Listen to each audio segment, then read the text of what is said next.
èmi dé gbé ìgbádùn ẹ mọ̀ bá àjẹ mi nù ìgbádùn.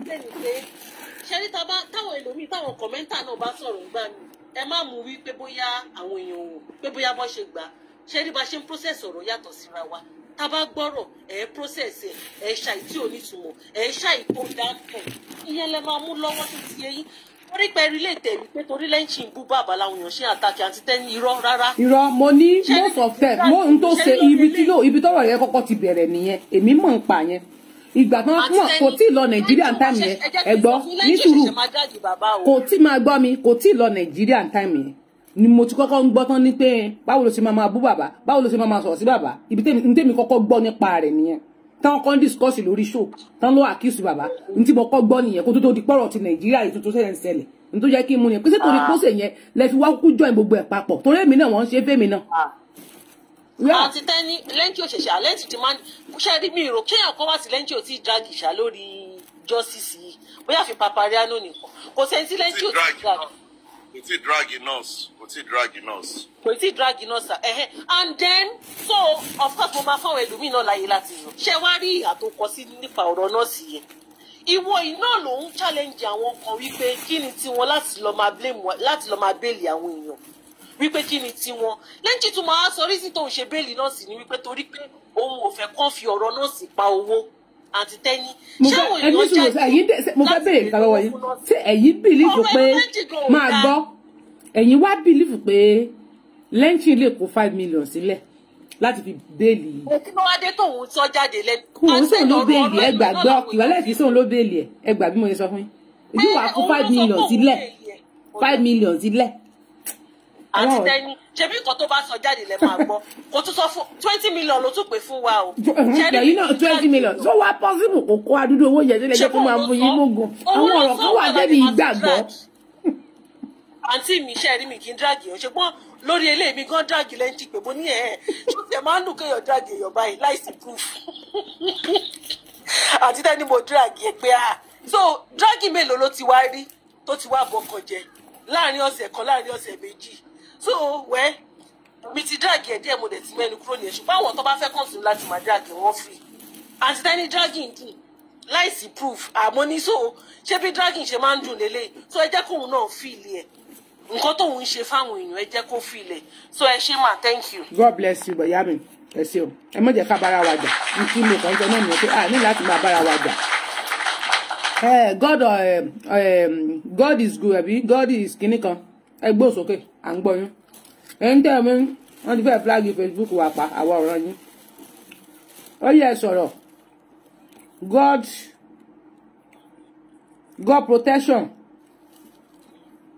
God protection Àyìnkẹ́ Adé ẹ gbó sókè. Jíire bí. You are looking beautiful already. Thank you so much. Ṣé wà pamọ́? Ọlọ́run ṣeun. Nǹkan tí mi fẹ́ sọ ni ọ̀rọ̀ way forward because èmi ò ní gbẹ́nu dé gbogbo ilé tí wọ́n sọ. My happiness is you've said what I've been saying. Shall you understand? Recently few days báyìí ọ̀rọ̀ mi náà ń gbé sẹ́nu justice team wa yìí tó tún bú mi tó tún bọ́ àwọn ọmọ mi tó tún bọ́ ọkọ mi torí pé èmi ní kó wọ́n calm down pé Lynching and the nurse pé Lynching mọ the best for the nurse and when she to come they should allow them tí o bá ti mú nurse jáde kó sílẹ̀ okay you're welcome back kí nurse kó fi nurse sílẹ̀ kàkà má sọ̀rọ̀ nípa ẹ̀ pé bóyá a fi máa drag Lynching wọ́n dẹ̀ gbé mi síwájú wọ́n ní èmi mọ Lynching èmi àti ẹ̀ ti so I don't want to go there not my business I'm here for way forward ma mommy I said this thing on my live 3 days ago money way forward ni ká máa wá báyìí àti rí nǹkan táwọn guys yìí ṣe ní last inquest a dẹ̀ fẹ́ kó tún repeat ara because wọ́n máa try kan tún gbé another story wá fún wa ní tí àrà ní fi rójú to justice down wá yìí pé fine èmi dẹ̀ fún wọn ní advice mo ní my people ẹ bá mọ máa gbọ́ tèmi o èmi á feel pé kí bàbá àti lọ́yà àti team justice tó bá gbà àwa la máa ṣe àbí bàbá àti àwọn lọ́yà ló máa ṣe preparation yẹn sílẹ̀ kó lọ bá àwọn tó ń ta Benjamin fans àti all those Benjamin things wọ́n máa rí pension fund rẹ́ǹtì for 24 hours bóyá bíi 4 sí 5 kọ́ wá gbé sí quest tẹ̀bí rechargeable ni ó máa ti wà nú òrùn di 2 o'clock tó máa pa fáànù wọn á dẹ̀ gbé wọlé wọ́n dẹ̀ lò ó everybody will be okay. tó bá dẹ̀ jẹ́ pé environment because wọ́n ní the last time pé ó wà too inconvenient like it's too choked for people that are coming in. mo tún dábàá mo tún ní okay if that's the case go and get the projector wọ́n lè lọ rẹ́ǹtì ẹ̀ àwọn tó máa rẹ́ǹtì ẹ̀ wà kó ń gbé síta hall yẹn kó wá canopy kan kó wá chair bíi 30 àbí 50 kó ń gbé síbẹ̀ kó ń dẹ̀ project nǹkan tó ṣẹlẹ̀ nínú ilé kí lesser crowd wà nínú I've heard you take go and take one kí lesser crowd wà nínú ilé kí bẹ̀yẹn máa wà too hot fún àwọn èèyàn tó máa wà nínú ilé you get so èmi náà ṣáà fún as in my own advice so tó kó máa help movement yìí because èmi ti rí pé both the judge gbogbo wọn ti fẹ́ máa gbàbọ̀dé fún Mohbad láti má rí justice yìí sharp ó dẹ̀ bó jẹ́ ṣe wá lára ó ṣe wá pé ká ti rí kankan ti sọ̀kọ̀tọ̀ ọbẹ̀ sọ everybody ti mọ way forward but it's not coming the way we want it. You know, everyday distraction, one thing will happen, heat is worrying, spending, and the nurse no come, you know, we want them to talk. Let them talk. I mean, what you sue me? I'm tired of coming here every day trying to see if there's someone that have any new info. What you sue me? You get? And now, what in the level to buy our team barawaja, a team barawa. Kyo the yebe. So, I think we should take those measures to place. Oh my help, like seriously do not help. Now if we bring projector down, the judge will not say why. We don't want here to be crowded. We want to use projector outside. And everybody will hear and go home. So I think that's what I have to contribute. Thank you, Mommy. God bless you. Eshe Goni. Eshe. God protection. Oh yeah, sọ̀rọ̀ yín tẹ́ fẹ́ sọ. À ń gbọ́ yín. Naam. Okay, Don Samuel, we are listening. Don Samuel, we are bá wa sọ̀rọ̀. Ẹ kú dédé àkókò yìí. Àkókò nìyẹn o. Yes ma. Ọlọ́run ní dojú tì wá. Gbogbo àwọn alátakò justice, alátakò Nàìjíríà. Tí ó fẹ́ kí Nàìjíríà débi gíga. Wọ́n ní gbé giant of Nigeria, giant of Africa. Àti rí o giant fake ni. Bọ̀ owó nǹkan tó ń ṣẹlẹ̀ yìí náà. Àwọn olórí wa ni. Ó ti yé yín. Trust nobody. Wọ́n máa sọ pé báwo ló ṣe pòwe yìí náà wọ́n sọ pé okay, love yourself, love your neighbor as yourself. Kò ṣe bẹ́ẹ̀. Love God as you love yourself. Gbàgbé. Tó bá sọ pé love your neighbor lè jẹ́ ọ̀tá ẹ̀, ó lè jẹ́ ní tó fẹ́ ṣekú pa ẹ́. Love God. Don't even love your child. Don't love your children. Love God. With God, everything is possible. With God, tọ́lọ́ bá ti wọ náà ọmọ ẹ̀ wàá mọ̀ pé Ọlọ́run ló dá wa náà. I trust nobody. Ẹ bá wa tap, please. My father, I don't trust my father sef. Ṣé àrí bàbá tó fọmọ ìṣògowó ni? Àbí àrí ìyá tó ń fọmọ ìṣògowó? Àbí àrí ọmọ tó ń fi bàbá ìṣògowó? Ó wà. But kọ́lọ̀ máa sọ everybody. Lórí nǹkan tó ń ṣẹlẹ̀ yìí, a lè máa rò pé okay o, àwọn gbogbo everybody pọ̀ lórí platform yìí. Àmọ́ the right person. Wọ́n ti lè fẹ́ nìkan lówó tó ti lọ jẹ́ tó ti gbé lọ sí Mr. Biz àbí Tantalizer. Ó yẹ ti wà okay, that can't take the fool. Ó yá wá lọ máa tákò àwọn people yìí. Ṣèbí wọn náà wà nínú justice. Ó yá máa dà wọ́n rú síra. Àmọ́. Next year, west to anybody, even me, don't trust me. God, trust God. Tó ti yé yìí. But ọjọ́ ọ̀la là ń jà fún. Better Nigeria. Okay, lájọ́ ta ti ń fa ọ̀rọ̀ yìí, Bàbá wa Pápùlù ò tí ì jáde, kò tí ì sọ owó lórí kéèsì Mohbad náà. Kò tiẹ̀ tí ì sọ ó gbójú sẹ́gbẹ̀ẹ́ níbi pé kò tiẹ̀ mọ̀ pé ẹnìkan jẹ́ Mohbad. Títí kan di pé ó sì appreciate títí kan di pé kìíní kan títí kan di pé gbọ́ kọ̀ọ̀kan látọ̀dọ̀ bá pè.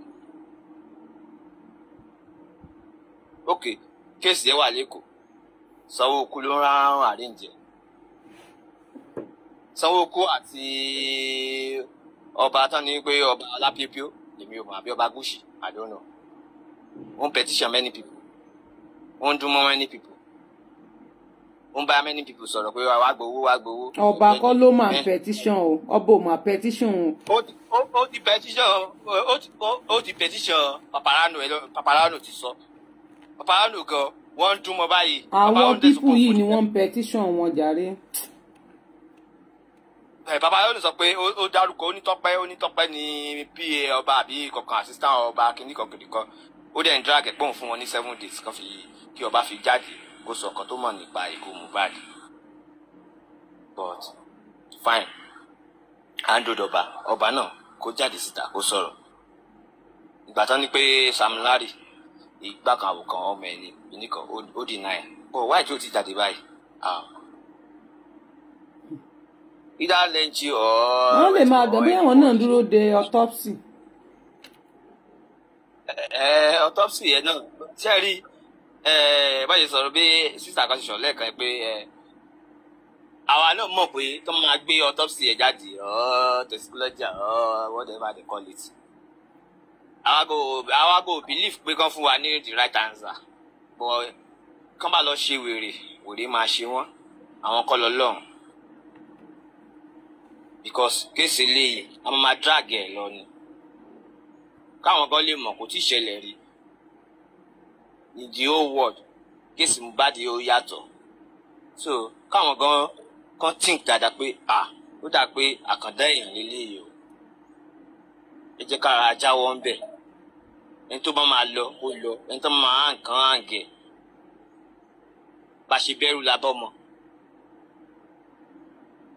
Ó gbé king wá látọ̀run, ó dẹ̀ gbé president wá látọ̀run, àwọn èèyàn ló fòtẹ́ síbẹ̀. Ó dẹ̀ ṣe pé ẹ ṣe wùwú tó di answer, bọ̀ Ọlọ́run sọ pé ó máa débẹ̀ ni. Bọ̀ tó bá ṣe àṣemáṣe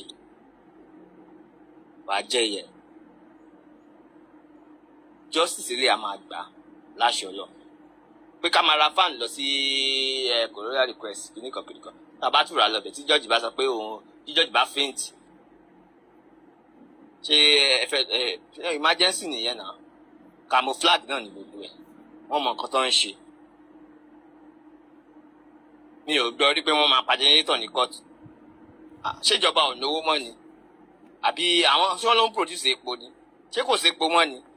Ntẹ́mi kan máa sọ fún yín ni pé ẹ try láti rà dání, ẹ try láti gbépo dání. Bẹ́ẹ̀ bá tẹ̀lé gbé generator, ẹ gbépo dání. Bẹ́ẹ̀ bá rà dání, bẹ́ẹ̀ bá ẹ̀rí abẹ́ kan rà generator náà dání o. Kán lè mọ̀ náà a lè gbépo dání torí èmi ń sòtọ̀rọ̀ fún yín. Wọn ò ní tàn, gbogbo bẹ̀ máa gbóná ni. Wọn ò ní tàn, tán má ti lè paná, má ti lè múná lọ parí nìyẹn. Ẹ̀ẹ́dẹ̀ lọ́pṣọ̀n but option tẹ́ ẹ lè ní lèmi ti sọ fún yín yẹn. Ẹ try láti ra nǹkan yín dání. Ẹ fọ̀rọ̀ ìjọba sílẹ̀. Ẹ fọ̀rọ̀ ìjọba lẹ̀ pé ìjọba ò ra nǹkan kan wọn ò ní ṣe. Ẹ ti mọ̀ àwọn tẹ́ ẹ ti mọ̀ pé wọn ò ní ṣe. Why tẹ́ máa complain lórí ọ̀rọ̀ wọn? Èmi máa waste time àti energy mi. So justice yà máa gbà. Nǹkan tẹ́mi believe nìyẹn. Àwọn kan ti mọ̀ ó ti kàn wọ́n ní góńgó ọrùn. Kò síbi tán fẹ́ sá lọ. Pé andrag bí. Àwọn ìtajà wà ń bẹ̀. Ẹ táàpù ẹ bá gbé kínní ẹ bá gbé láìkí ń gòkè o. Àwọn gan mọ̀ pé ok àwọn pípì yìí ó dà pé tó bá ti rí pé wọ́n ti ń débi òótọ́ ọ̀rọ̀ wọ́n kàn da èdè àìyedè sí àárín mẹ́rin. Kò ṣe dé àìyedè àwọn tó bá ń ṣiṣẹ́ fún wọn láàrin yín ni kí ni kẹ́ ẹ fojú yín sílẹ̀ kẹ́ mú kẹ́ yé gbèdè yàn mọ́. Àwọn tó bá ń ṣiṣẹ́ fún èṣù lọ́la ojúmọ́ òní tán wọ́n fẹ́ parí fasting lónìí wọn ò ní ṣe fasting tó máa bẹ̀rẹ̀ tó tún bọ̀ ní next year láṣẹ Ọlọ́run tó bá pọ́ lọ́run wà lóòótọ́ ni o tó bá pọ́ lọ́run wà kan mo believe pé Ọlọ́run ló dá wa àwọn kọ́ ló dára wa tó bá pọ́ lọ́run wà àwọn tó bá ń support ìbàjẹ́ tán dúró sínú òkùnkùn tán tàbà sínú mọ́lẹ̀ ní orúkọ Ọlọ́run tó ń jẹ́ Jehovah ọba tó ṣẹ̀dá ayé àti ọ̀run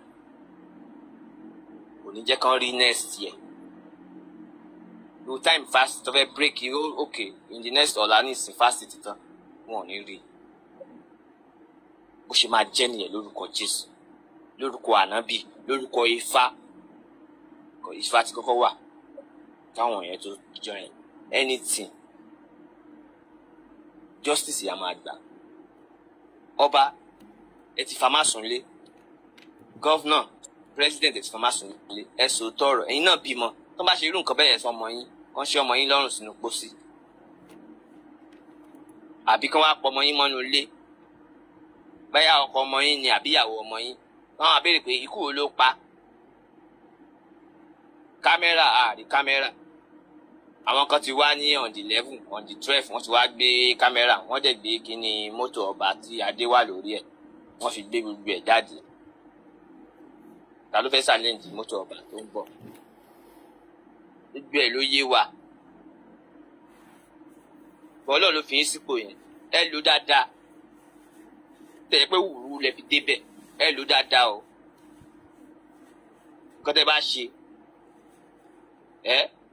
ẹsẹ̀ rẹ máa kó justice yìí a máa rí ẹ dẹ̀ jáwọ́ ní kẹ́ máa pa àwọn èèyàn kiri kẹ́ máa rope àwọn èèyàn kẹ́ máa bá àwọn èèyàn jà èèyàn mélòó lè fẹ́ pa tó bá yẹ pé lè pa àwọn èèyàn pa gbogbo Nàìjíríà náà bá pa gbogbo Nàìjíríà tán ká ò bá yà another country ò ní dá sí kẹ́ lè pa gbogbo ayé tán ni ẹ jẹ́ kí everybody mọ nǹkan tó ń ṣe o. Money is nothing. Yíyan ní owó ju gbogbo ayé lọ. Ìjọ tó bá ti kú, kò lè kówó yẹn lọ sọ́run. Mo máa ń rí sí kankan gbà mí máa ti pẹ́ ẹ lọ́n. Why everybody kan ti wà kó jẹ́ pé everybody kan wà kò sáṣọ kò sí kọ̀kọ̀ kò sí ilé everybody máa live as Alpha and Omega bí a ṣe ń live. Adam jẹ́ pé ewé ọ̀gẹ̀dẹ̀ wà everywhere now. A máa bora kò ní sí pé bẹ́yà angelos ara wa àbí à ń lé ipa ẹnìkan gbọ̀ngbà gbogbo kí nìyẹn ti ṣẹlẹ̀ everybody náà èṣù ti gbé everybody wọ̀ pé ò bọ́lọ̀ lówó ni ò bọ́lọ̀ lówó ni owó tí yàn máa ní gbọ̀ngàn o lè má lè náwó yẹn. Wúmi àbí wù wọ́n mọ nǹkan tó ń ṣe o wọ́n ní kó lọ ṣe DNA o ṣe DNA o ní ò ní ṣe DNA àǹtí ẹni wo máa jáde 7 days tẹ ní ẹ máa jáde ẹ jáde o àárín yín o ẹ sápamọ́ ni o wáyé tẹ wá jáde ṣé ń fi wá ṣeré ni abẹ́rù pé orí TikTok àbí orí Facebook tá wà pé níṣẹ́ tá ń ṣe but justice ilé a máa gbà ó ti pẹ́tẹ́ tí ń ṣe àṣemọ́lẹ́ṣe yẹn ọmọ yẹn ti sọ̀rọ̀ mẹ́ni ọ̀rọ̀ mú gbogbo orin ẹ̀ gbogbo nǹkan tó ń sọ ó dàbí parable ni ó dẹ̀ ń wá sí ìmúṣẹ ó ń ṣe àṣemọ náà lè ti ṣe yẹn abọ́lọ́gbò òmìnira ẹ ṣe àdúpẹ́ ẹni tó pa tó lè jì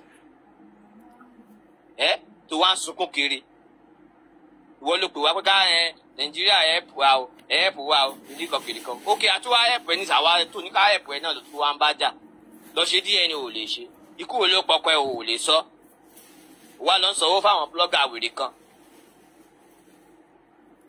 ó bẹ̀rẹ̀ sí san $400 san kìdíkọ̀kìdíkọ̀ owó olówó owó tó ṣiṣẹ́ fún ó mọ̀ pé ò ṣiṣẹ́ fún owó yẹ kò lè pẹ́ lọ́wọ́ ẹ̀ nǹkan tó bá ṣiṣẹ́ fún ló máa pẹ́ lọ́wọ́ ẹ̀ anybody wà lórí platform ẹni tẹ́ bá gbogbo wèrè kan tẹ́ bá ṣiṣẹ́ fowó tẹ́ rò pé ẹgbowó yẹn afẹ́fẹ́ lẹ́gbà atẹ́gùn lẹ́gbà.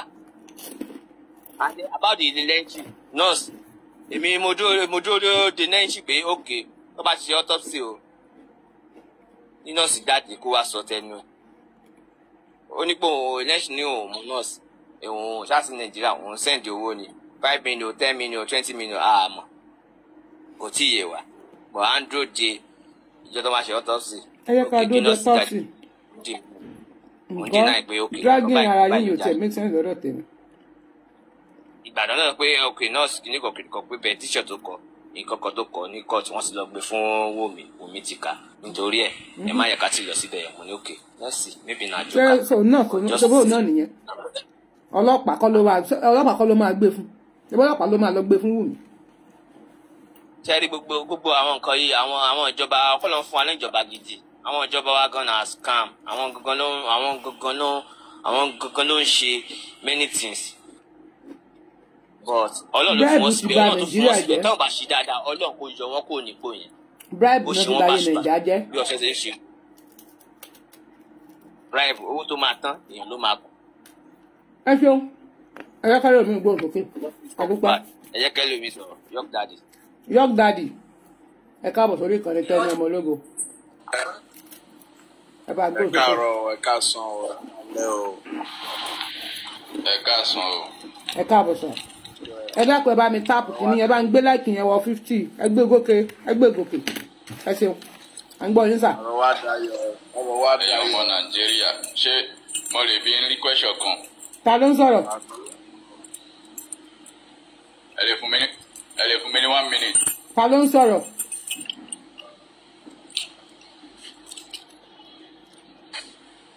Rose ni.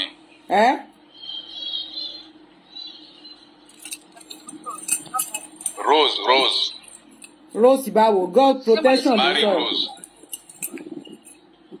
orí afẹ́fẹ́ lè gbà wá ní ààrẹ ni tó ń sọ̀rọ̀. Adédìkẹ́ òfì yí ẹsẹ̀ òyá mi yóò dáa fún sísítà mi ẹ káàbọ̀. ṣé mo lè bẹ̀rẹ̀ ọ̀rọ̀ mi báyìí. ẹni sùúrù alẹ́ ni tó ń sọ̀rọ̀ yẹn mi ìmẹ́ni tó ń sọ̀rọ̀. ṣé ẹ rí mi lórí TikTok yẹn ni. kí lorúkọ yín. Mary Rose. ok kíní yẹn ò ṣó ni ó yá ẹ sọ̀rọ̀ yín ṣẹ́jú kan. yín kọ́. ṣé ẹ ń gbọ́ mi. à ń gbọ́ yín. ẹ ṣá ń gbọ́rọ̀ mi ṣá. ẹ ṣá ń gbọ́rọ̀ mi. ọ̀rọ̀ Mohbad yìí kan dùn mí láti ìjọ yìí ọmọ Kútọ̀n lèmi o. ok. ṣé ó wá jẹ́ nǹkan tó ṣẹlẹ̀ lọ́dọ̀ yín yẹn ṣé wà ní ológun kankan tó fẹ́ bá yín ṣiṣẹ́ ni àbí kí ló ń ṣẹlẹ̀ gangan. kò sí ológun gbogbo àwọn ológun afẹnujakàrà lọ́kù ló ń bẹ̀ wọ́n kàn fẹnu jàkàrà ni tó pé à ń gbé babaláwo wá à ń sọ̀rọ̀ lórí kínní à ń fọ́ is nothing lọ́dọ̀ tèmi ẹni tó bá mọ̀ pé òun tó ṣùọ̀ fún kó bá mi lo iṣẹ́ fún Dàrósà kó fẹnu ara rẹ̀ máa kà kó lo iṣẹ́ fún Wùmí kó máa kà ń ta bòròbòrò so gbogbo eléyìí ni mo ṣiṣẹ́ fún Mọ̀bọ́ọ̀dì Òṣogùn bí kẹ́kẹ́ lọ sí. ó máa ṣe o ṣé ibi tó lọ sí Mohbad yẹn sí ìjọ yẹn ibi tó lọ sí tẹ́lẹ̀ yẹn ṣé a lè lé ẹni bu yẹ̀pẹ̀ wá fún wa lẹ̀pẹ̀ nìkan la nídìí. àfẹ́ nǹkankan yẹ̀pẹ̀ yẹn nìkan la nídìí àfẹ́ nǹkankan. bọ̀dá yẹ̀pẹ̀ làwọn àáfàá lọ bù àmọ́. kámọ̀ nǹkan tó máa ṣẹlẹ̀ lẹ́yìn 7 days. nídìí ẹ má wọ́ọ̀rì yẹ̀pẹ̀ yẹn làwọn àáfàá lọ bù. Yẹ̀pẹ̀ làwọn àfáà lọ bù tá a mọ. ọmọ tó lógo ẹ̀ẹ́dẹ̀ pa. Apọ́jú ló lọ́run là wá àṣọlóògùn bí ẹ má wọ́ọ̀rì. kò nídìí gbogbo kankan ní yẹ̀pẹ̀ ṣé gbogbo ṣé yẹ̀pẹ̀ gbogbo ó di dandan ká ẹ mú yẹ̀pẹ̀ tó lè ṣiṣẹ́ ni. kò yẹ mi ò torí tá a bá bu yẹ̀pẹ̀. ẹ ní sùúrù náà. yẹ̀pẹ̀ ibi tó lọ sí yẹ̀pẹ̀ nìkan la nídìí tá a máa lò sí iṣẹ́ tá a máa ṣe àti orúkọ Mohbad ká mọ̀ nǹkan tó máa ṣẹlẹ̀ àfẹ́ kankan. Àmọ́ yín dáadáa nínú justice àwọn anti justice yẹ̀pẹ̀ yẹn náà lọ ẹ̀yin náà tún wà. èmi ò gbá bọ̀dé fún ẹnìkankan o èmi ò gbá bọ̀dé mi ò dẹ̀ mọ òmí rí mi ò mọ ẹnìkankan rí láti ọ̀dọ̀ yín mi ò mọ ẹnìkankan. bọ́tẹ́ ẹ lè ṣe nǹkan míì tẹ́ máa lò kò ní ìdíkẹ́ lò Mohbad ẹ ṣiṣẹ́ sí àwọn tí wọ́n ṣe jàǹbá fún bíi Dàrósà Wùmí nǹkan kan bọ́ta kan máa kà fúnra wọn. ṣebí Mohbad náà pa èyí Mohbad náà pa. Mohbad gangan ló máa jáde tó máa fi pa kálẹ́lẹ́ àwọn èèyàn kiri tẹ́ máa pariwo ń tà èyí Mohbad náà pa kì í ṣàwa náà pa. ẹ lè lo fọ́tò rẹ ẹ lo píṣọ̀ dandan kọ́ lè yẹ pẹ́. ọ̀rọ̀ yìí kàn ká mi rárá. ìjọ kò sẹ́ni tó máa bu yẹ̀pẹ̀ ni o kò sẹ́ni tó máa bu yẹ̀pẹ̀. because níbẹ̀ yẹn nìsín ó kàn ká mi rárá ni. security tó ti táìtì mẹ́rin ní bẹ́ẹ̀ kan bá rìn fèlèfèlè mẹ́rin sí pé òun fẹ́ lọ bu yẹ̀pẹ̀ bòde kan wọ́n á pariwo lèlé lórí ni o. mo fẹ́ sọ̀rọ̀ báyìí. ẹ jẹ́ kí York Daddy sọ̀rọ̀ máa rí o ẹ ní sùúrù. wọ́n máa pariwo ẹ̀ wo ṣé dáàdì ẹ̀ ò sí ni. ẹ ní sùúrù bàbá ò lè bu yẹ̀pẹ̀ ìdí ni pé bàbá rẹ̀ ò mọ̀ yín tó bàbá ò dẹ̀ ní pásítọ̀ ni bàbá ò lè má lọ bu yẹ̀pẹ̀ kí kó lọ gbé fún àwọn oníṣègùn wọ́n tún challenge ẹ̀ pé babaláwo wọ́n lè lóòrò lọ pọ̀ ọmọ rẹ̀. ibi ò pa mi o ẹ wojú mi dáadáa ibi ò pa mi o. ẹ sóòjú yín. kì í ṣe pé bí ń pa mi o. ẹ jẹ́ ká rojú yín wọ́n ní ká ẹ sóòjú yín àrójú yín.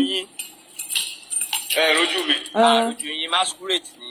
ẹ jẹ́ ká rojú yín. nẹ́tíwọ̀kì ni wà. ẹ kọ́ọ̀tù lẹ padà wá. ṣé ẹ rojú mi. ẹ bọ́ síta kẹ́ ẹ padà gòkè ẹ sẹ́ndì request padà kí ni yóò ṣe. èmi ò ṣe é. yóò dá díẹ̀ sọ̀rọ̀. èmi ò ṣe é débi ń pa o. mo tún ti dá yín bọ́lẹ̀ tó ń sọ̀rọ̀ ni. ó ga báyìí bó la já sí báyìí. mo ti dá yín bọ́lẹ̀ tó ń sọ̀rọ̀. ó yá yóò dá díẹ̀ sọ̀rọ̀ kí n mo fẹ́ rojú wọn ẹ padà gòkè tẹ́ bá ẹ̀bọ̀ tẹ́ gbé kámẹ́rà wọlé. ọ̀gá tẹ́lẹ̀ fẹ́ sọ òpọ̀ ẹgbẹ́ sọ ọ̀gá fẹ́ sọ ẹjọ́ mrs tẹ́ni ẹ̀ka sọmọ ẹ̀rọ màmú kẹ́ everybody. ẹjọ́ ṣé nàìjíríà ti wá. ojú mi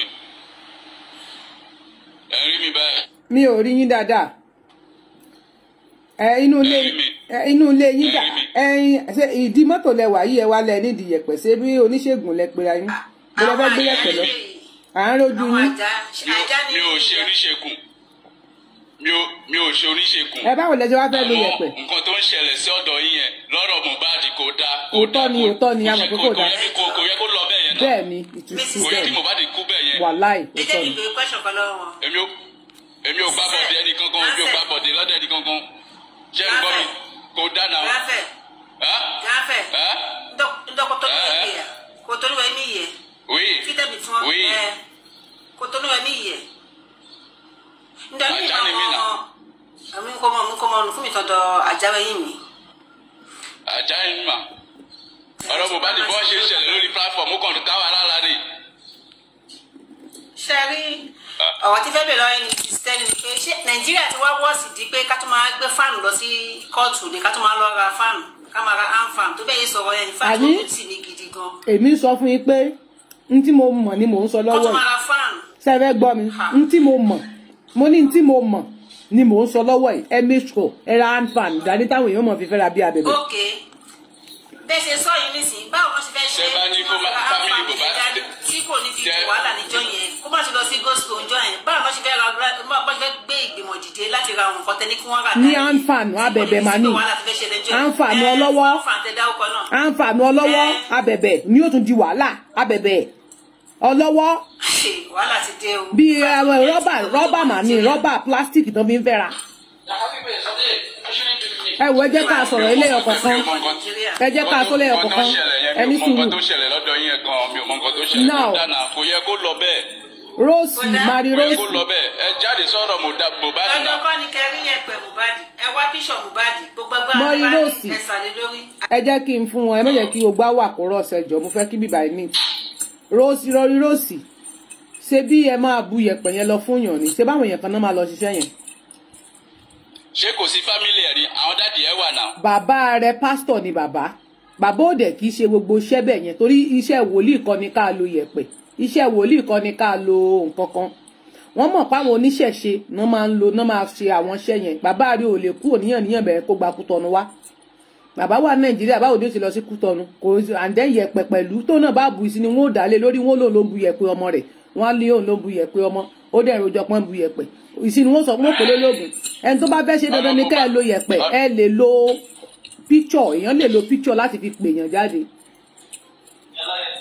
oògùn tó oògùn ni o. ọ̀rọ̀ Mohbad ò lè lọ bó ṣe ń lọ lọ́dọ̀ yín yẹn. àní ẹ lo picture. kò máa jókòó sí ká máa sọ̀rọ̀ káàkiri kó dábàá náà. ẹ lo picture èèyàn máa ń lọ sí àwọn tó máa ń ṣàṣe wọn kú àwọn tó máa ń ṣèkà fún sọ́n lo sọ́n máa ń kú kán tó máa lo kíni wọn ni. ẹ ṣeun. mi ò ṣe oníṣègùn o mi ò dẹ̀ fẹ́ owó ẹnì kankan o bẹ́ẹ̀ ẹ jáde sọ̀rọ̀ Mohbad kárí justice lórí Mohbad kó dáná. òótọ́ ni òótọ́ ni. ìṣe nǹkan gidi. yóò dàdí ẹgbọ́n sókè màá gbé bàtà sọ́dọ̀ tí ẹ jẹ́ kí yóò dàdí sọ̀rọ̀. Okay. Good afternoon, good morning, everyone. Where's Ayamika Ade? Mo fẹ́ bá Ayamika Ade jà. Okay. Bẹ́ẹ̀ mo dẹ̀ ti fẹ́ bọ́rọ̀ mi. ó gbàdí kí ló ṣe báyìí o. ẹ jẹ́ má jẹ́ ká máa dá ọ̀rọ̀ máwọn èèyàn lẹ́nu ẹ jẹ́ kí ẹni tó bá sọ̀rọ̀ tẹ́ bá ní nǹkan tẹ́. I'm just going to draw example mi. láti ìgbà tí ọ̀rọ̀ kan ṣẹlẹ̀ tí àǹtí Tẹ́ní gbọ́ sí àǹtí Tẹ́ní gbọ́ sọ̀rọ̀ yẹn àǹtí Tẹ́ní ijọ́ kejì àǹtí Tẹ́ní pé Arífá àti Westo wọ́n dẹ̀ dá sí ṣùgbọ́n Ayaminka, you did something different when you were on Lench's platform, which I'm not fighting you, just an advice. When an host says something about another host, you need to do your own findings. And you need to have a mind of your own. And you need to have a way you operate. So that at the end of the day, you will not receive back and forth into. For me. And that is how we should go. If we were saying that we're fighting for justice for Mohbad, and if you hear anything against anybody, find out. The day I started disrespecting, I started saying, what's it called, this DD, whatever. You call somebody a thief. And I ask you, simple term, kiloji. That's all yen. Only one get draw the after justice get to sorrow. So why are you calling him a thief? That is by the way. And that's what I want to tell you. I've not spoken with you since. But I just need to tell you this. Anytime you hear anything, my sister, it is best bet. You all of us are fighting for justice for Mohbad. It is best bet you call the people you heard and you ask them, in combine by Møhbåd. When you hear their side, then from where you hear their side, you can now boldly deduce whatever you want to say. You can draw your conclusion from the two sides. Because if somebody have told me that he actually paid money, he billed the nurse, he has been talking to the nurse father, and all of his story changed, we're going to ask questions. You can't tell me that you wait for autopsy before the nurse come out. When you yourself, you agree that Mohbad died on Monday. So, the nurse what treats in your Tuesday. Why are you not waiting for autopsy? If Mohbad died on Monday and the nurse came on Tuesday, the nurse should come out and say, this is what I saw on Tuesday that I came. So, don't, am I a no? I'm not a man shall be calor. Am I a no, ma, we are dragging.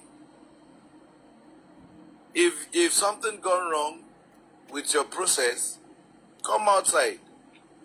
I knew how Prime Boy was bullied. In fact, was almost nailing Prime Boy before now. But the same Prime Boy you saw, he started praising him. And I was expecting him to even go to his live show and apologize to that guy. That mo ti sọ bye bye bye o. But mo ti meet to so boro she care for me. Mo ti take turn around. I'm very sorry for everything I've said. That is how good leaders behave.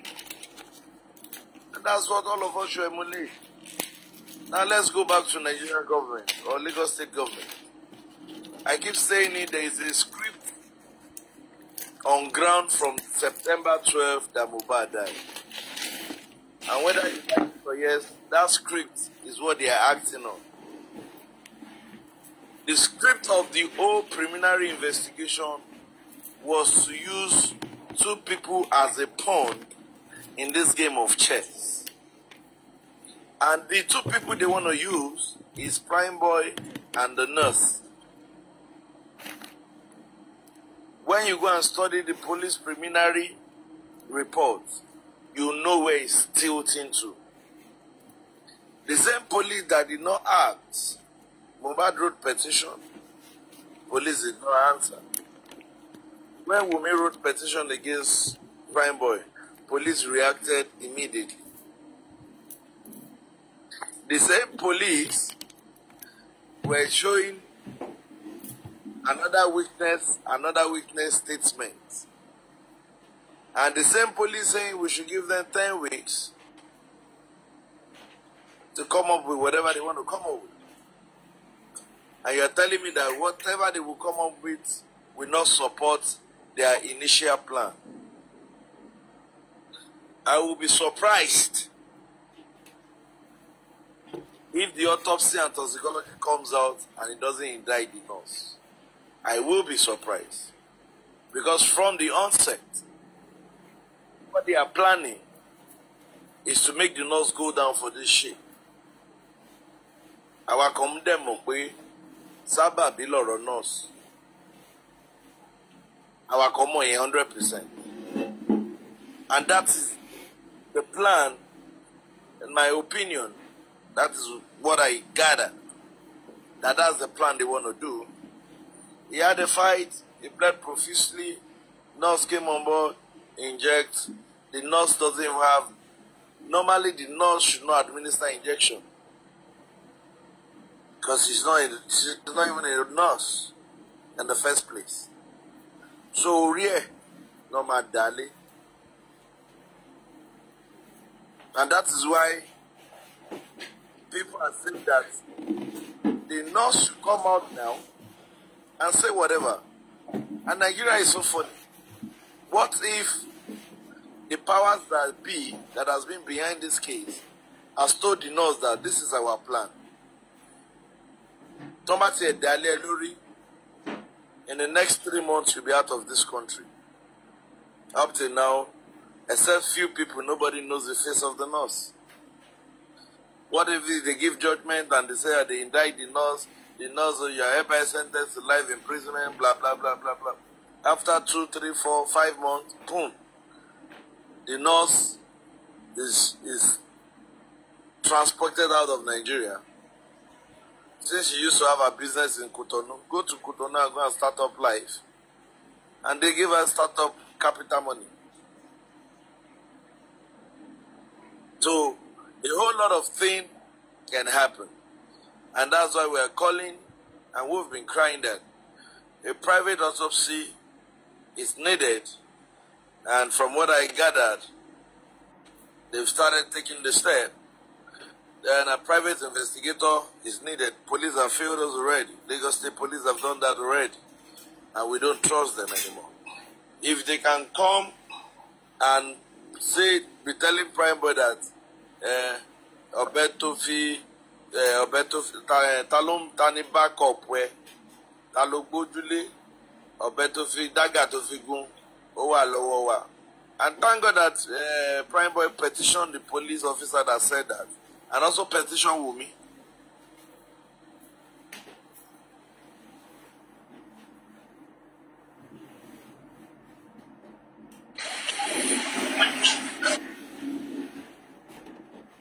Like we are networking. Okay, wọ́n ti padà dé. Ọlọ́run bá àṣírí Nigeria my country o. À ń gbọ́ yín o.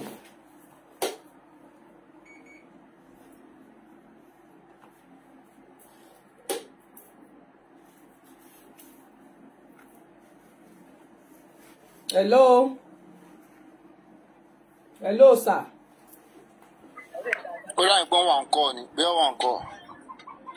Okay. I'm going. Okay. And that's why I'm saying everyone should come out and speak. As of this morning, we heard that Sam Larry and Naira Marley, as of yesterday, they are trying to go to apply for their passports. And they said they want to travel. And immediately, when that information got out, some people had to swing into action and went to Panti and said that these people cannot travel. This case is still on. And whatever they need to do, I think they started doing it. Abi? But the point is this. Why will a case be going on and an individual is going to request for his passport? If not that they've got backing. It is sad. It is very sad.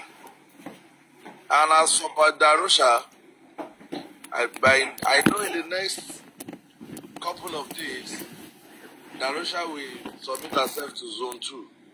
Because as of yesterday, the petition of him embalming Møhbåd has been assigned. Okay.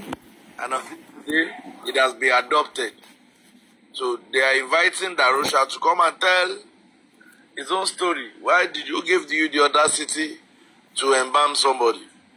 Because in Corona law, that attitude is 15 years imprisonment alone when he illegally embalms somebody. So we're waiting for by Friday, Monday, that the police swing into action, invite Darosha. Your daddy, Panty police station, na scam. No, you don't need Panty. Anything Panty. Hold on. They didn't go to Panty. They did not write to Panty. I am telling you for a fact, Panty is not written to in that petition. Every petition that is coming up on board is not to Panty anymore because they actually know that some officers have compromised in that Panty. So, and these new people that are involved. Your daddy, what about the information going around that Darosha has escaped? Is it true or is it just a false information? Darosha is in Nigeria. Darosha knows people anywhere. Okay, thank you very much. There's one thing I want us to know.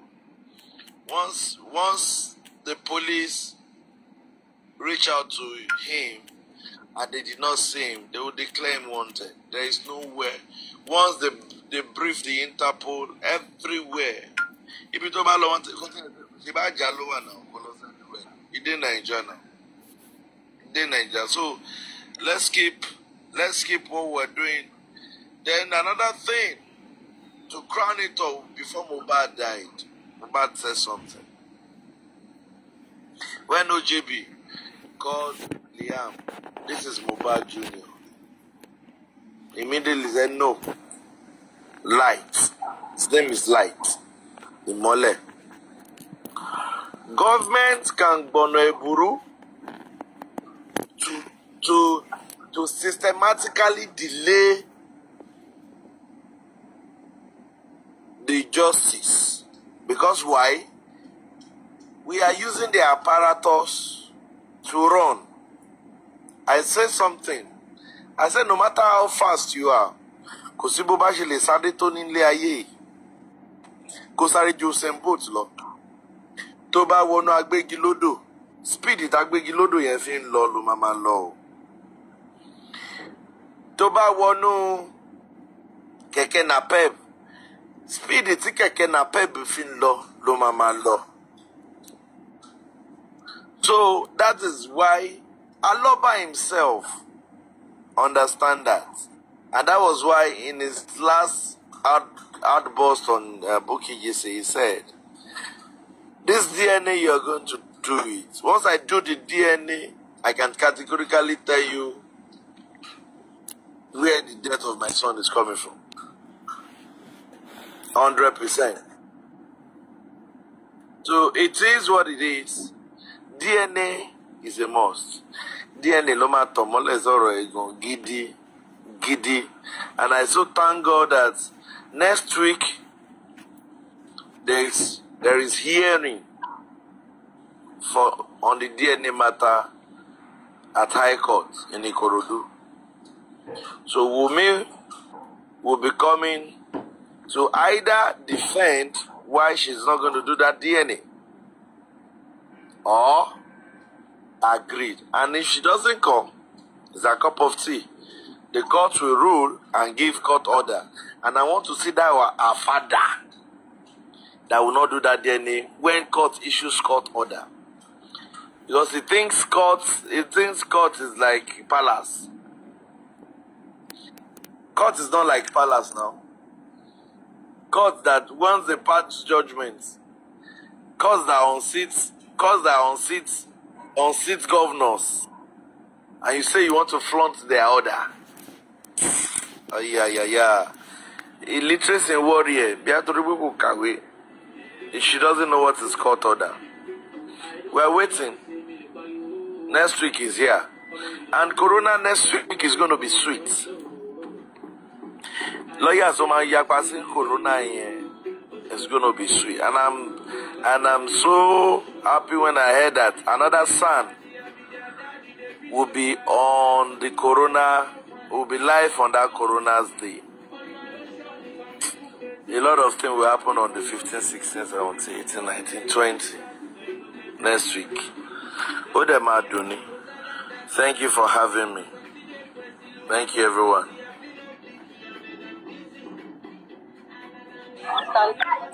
Thank you, Young Daddy. Young Daddy, rather, sorry. Thank you, God bless. Sister Tanya, I'm motivated, wow, to remove a warning sit down.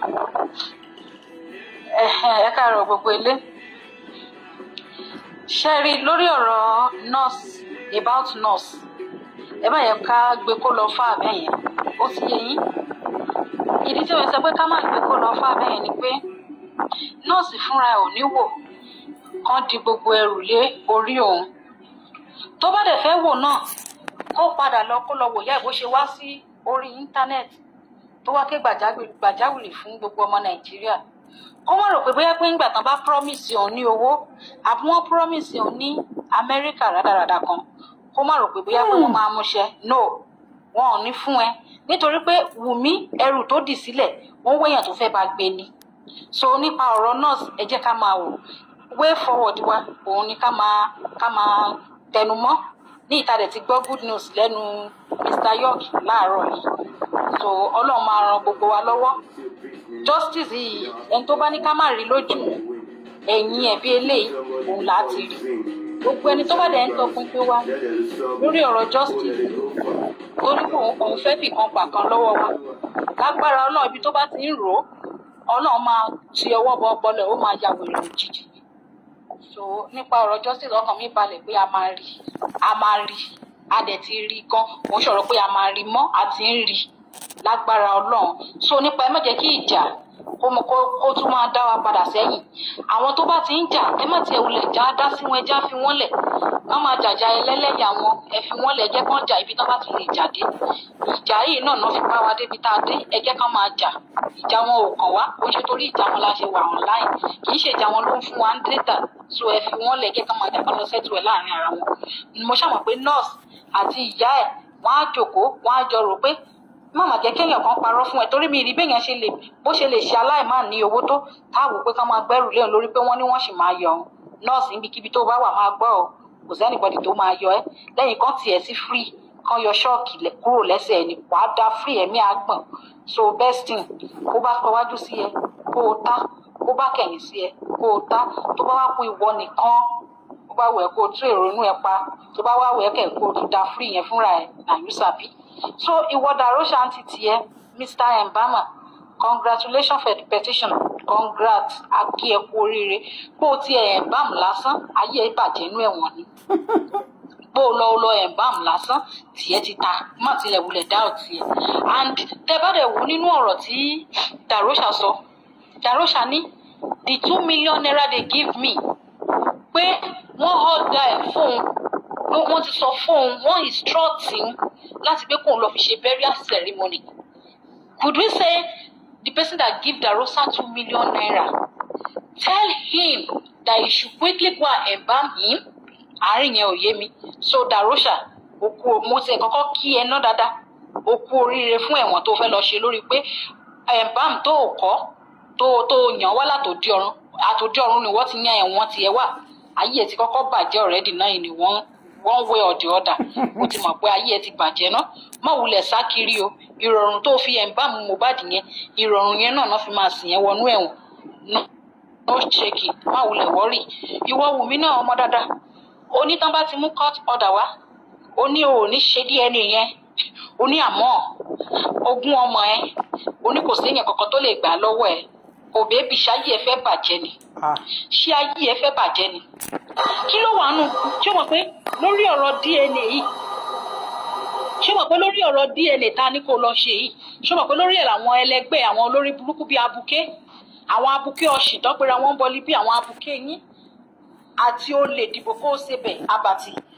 ó mọ̀ pé lórí ẹ̀ náà ni wọ́n fi wá gbogbo location mi kiri torí justice for Mohbad ni mò ń wá èmi ò mọ̀ nǹkan tí location mi bí location mi ló pa Mohbad I don't know ẹ̀yin olórí burúkú aláyé bàjẹ́ tẹ́ ẹ̀ ń tọpinpin ayé mi kiri justice ara justice náà eléyìí tẹ́ fi tọpinpin ayé mi kiri yẹn kí ló mú yín tẹ́ ẹ̀ lè jòkó kẹ́ ẹ ronú kẹ́ ẹ sọ pé òkè ìwọ ọmọ yìí tiẹ̀ wá DNA tọmọ yìí sọ yìí má jẹ́ àtọpinpin DNA torí kó lọ ṣe ìwọ náà lọ ṣe ẹ̀yin olórí burúkú ẹ wá jókòó ẹ wá ṣìdí yàmàyàmà sẹ́nu kámẹ́rà ẹ máa parọ́ olórí burúkú bẹ̀ ẹ máa sọ pé ó yá lọ bójú sí bàbá ọkọ ẹ ìgbà tó wá jẹ́ pé ẹ̀yin gan fúnra yín gan ọmọ tó wà lọ́wọ́ yín bí ìgbà tí àgbà náà ni fún yín àgbà náà làwọn ọmọ ọwọ́ yín torí bàbá wọn tó bá tí ò wá sí pé àwọn ọmọ ọwọ́ yín jẹ́ àgbà náà ni ẹ ní máa kọ́ ọmọ lọ́mọ pé kó lọ máa bú bàbá ọkọ ẹ̀ débi tó jẹ́ pé ó ṣe ẹlẹ́yà lọ́jọ́ ẹ̀ní ẹ̀yin lẹ bá yé Wùmí jẹ́ débi tó dé yìí ẹ̀yin lẹ bá yé Wùmí jẹ́ ẹ̀yin lẹ jẹ́ káṣírí Wùmí tú débi tó dé yìí tẹ́ ẹ jókòó tẹ́ ẹ máa parọ́ olórí burúkú jòsí sọ fún wa pé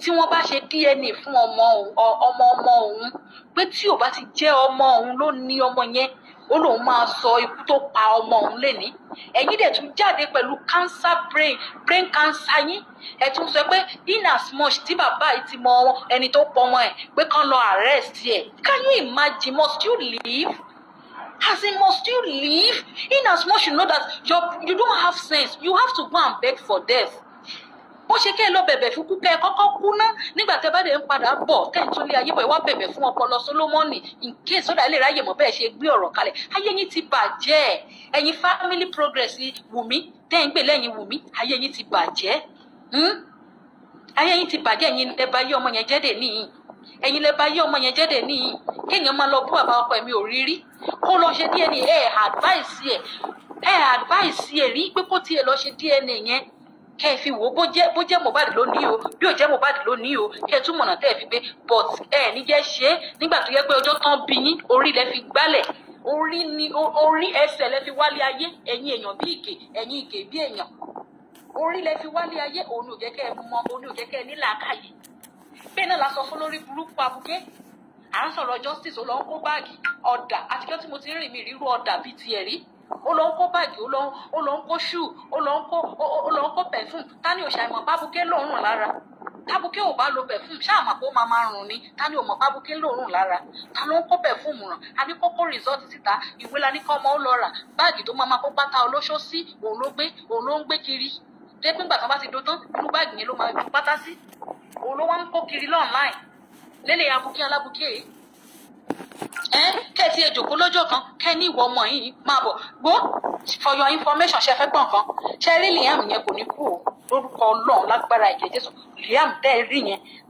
kò ní di òkú lágbára Ọlọ́run torí olórí burúkú ara yín bẹ́ẹ̀ ṣe ń ṣàìdí Wùmí yẹn mo ti mọ̀ pé ẹ máa rìn ní ìlànà pé kàkà kójú tì yín ẹ̀yà yọ ètí igi ojú yẹn dànù Liam ò ní kú tí kankan nu yín bá fi ọwọ́ sókè tó bá fẹ́ pa Liam ẹ̀mí àwọn ọmọ yín lẹ máa fi di Liam yẹn Mohbad ti sọ fún wa pé láìtì dandan ni DNA yẹn a máa ṣe dandan ni bí dandan ṣe jẹ́ owó orí tọ́lọ́ ń compulsory owó orí pé dandan lówó orí bẹ́ẹ̀ ni dandan ni DNA Liam ẹ fẹ́ ẹ kọ̀ ọ́ àwa ò wá irú èèyàn bí àǹtí Tóyìn mọ́ lórílẹ̀‐èdè Nàìjíríà in fact ká bá ti ṣe ti Liam tán gbogbo ẹ̀yin ṣàpọ̀n kéku tẹ́ǹtẹ̀lé Wùmí a máa pè yín síta àwọn ọmọ yín náà ẹ máa kó wọn jáde a lọ ṣe DNA fún wọn olórí burúkú nìyí tó bá ti ń pe àwọn olórí burúkú ẹ̀yin gangan gúrùpù yẹn ló yẹ kẹ́ máa dáhùn pé present mọ̀ or present ta ẹ máa kó wọn síta wọn á lọ gbẹnu sí kámẹ́rà lọ́dọ̀ Oríyọmí àbí.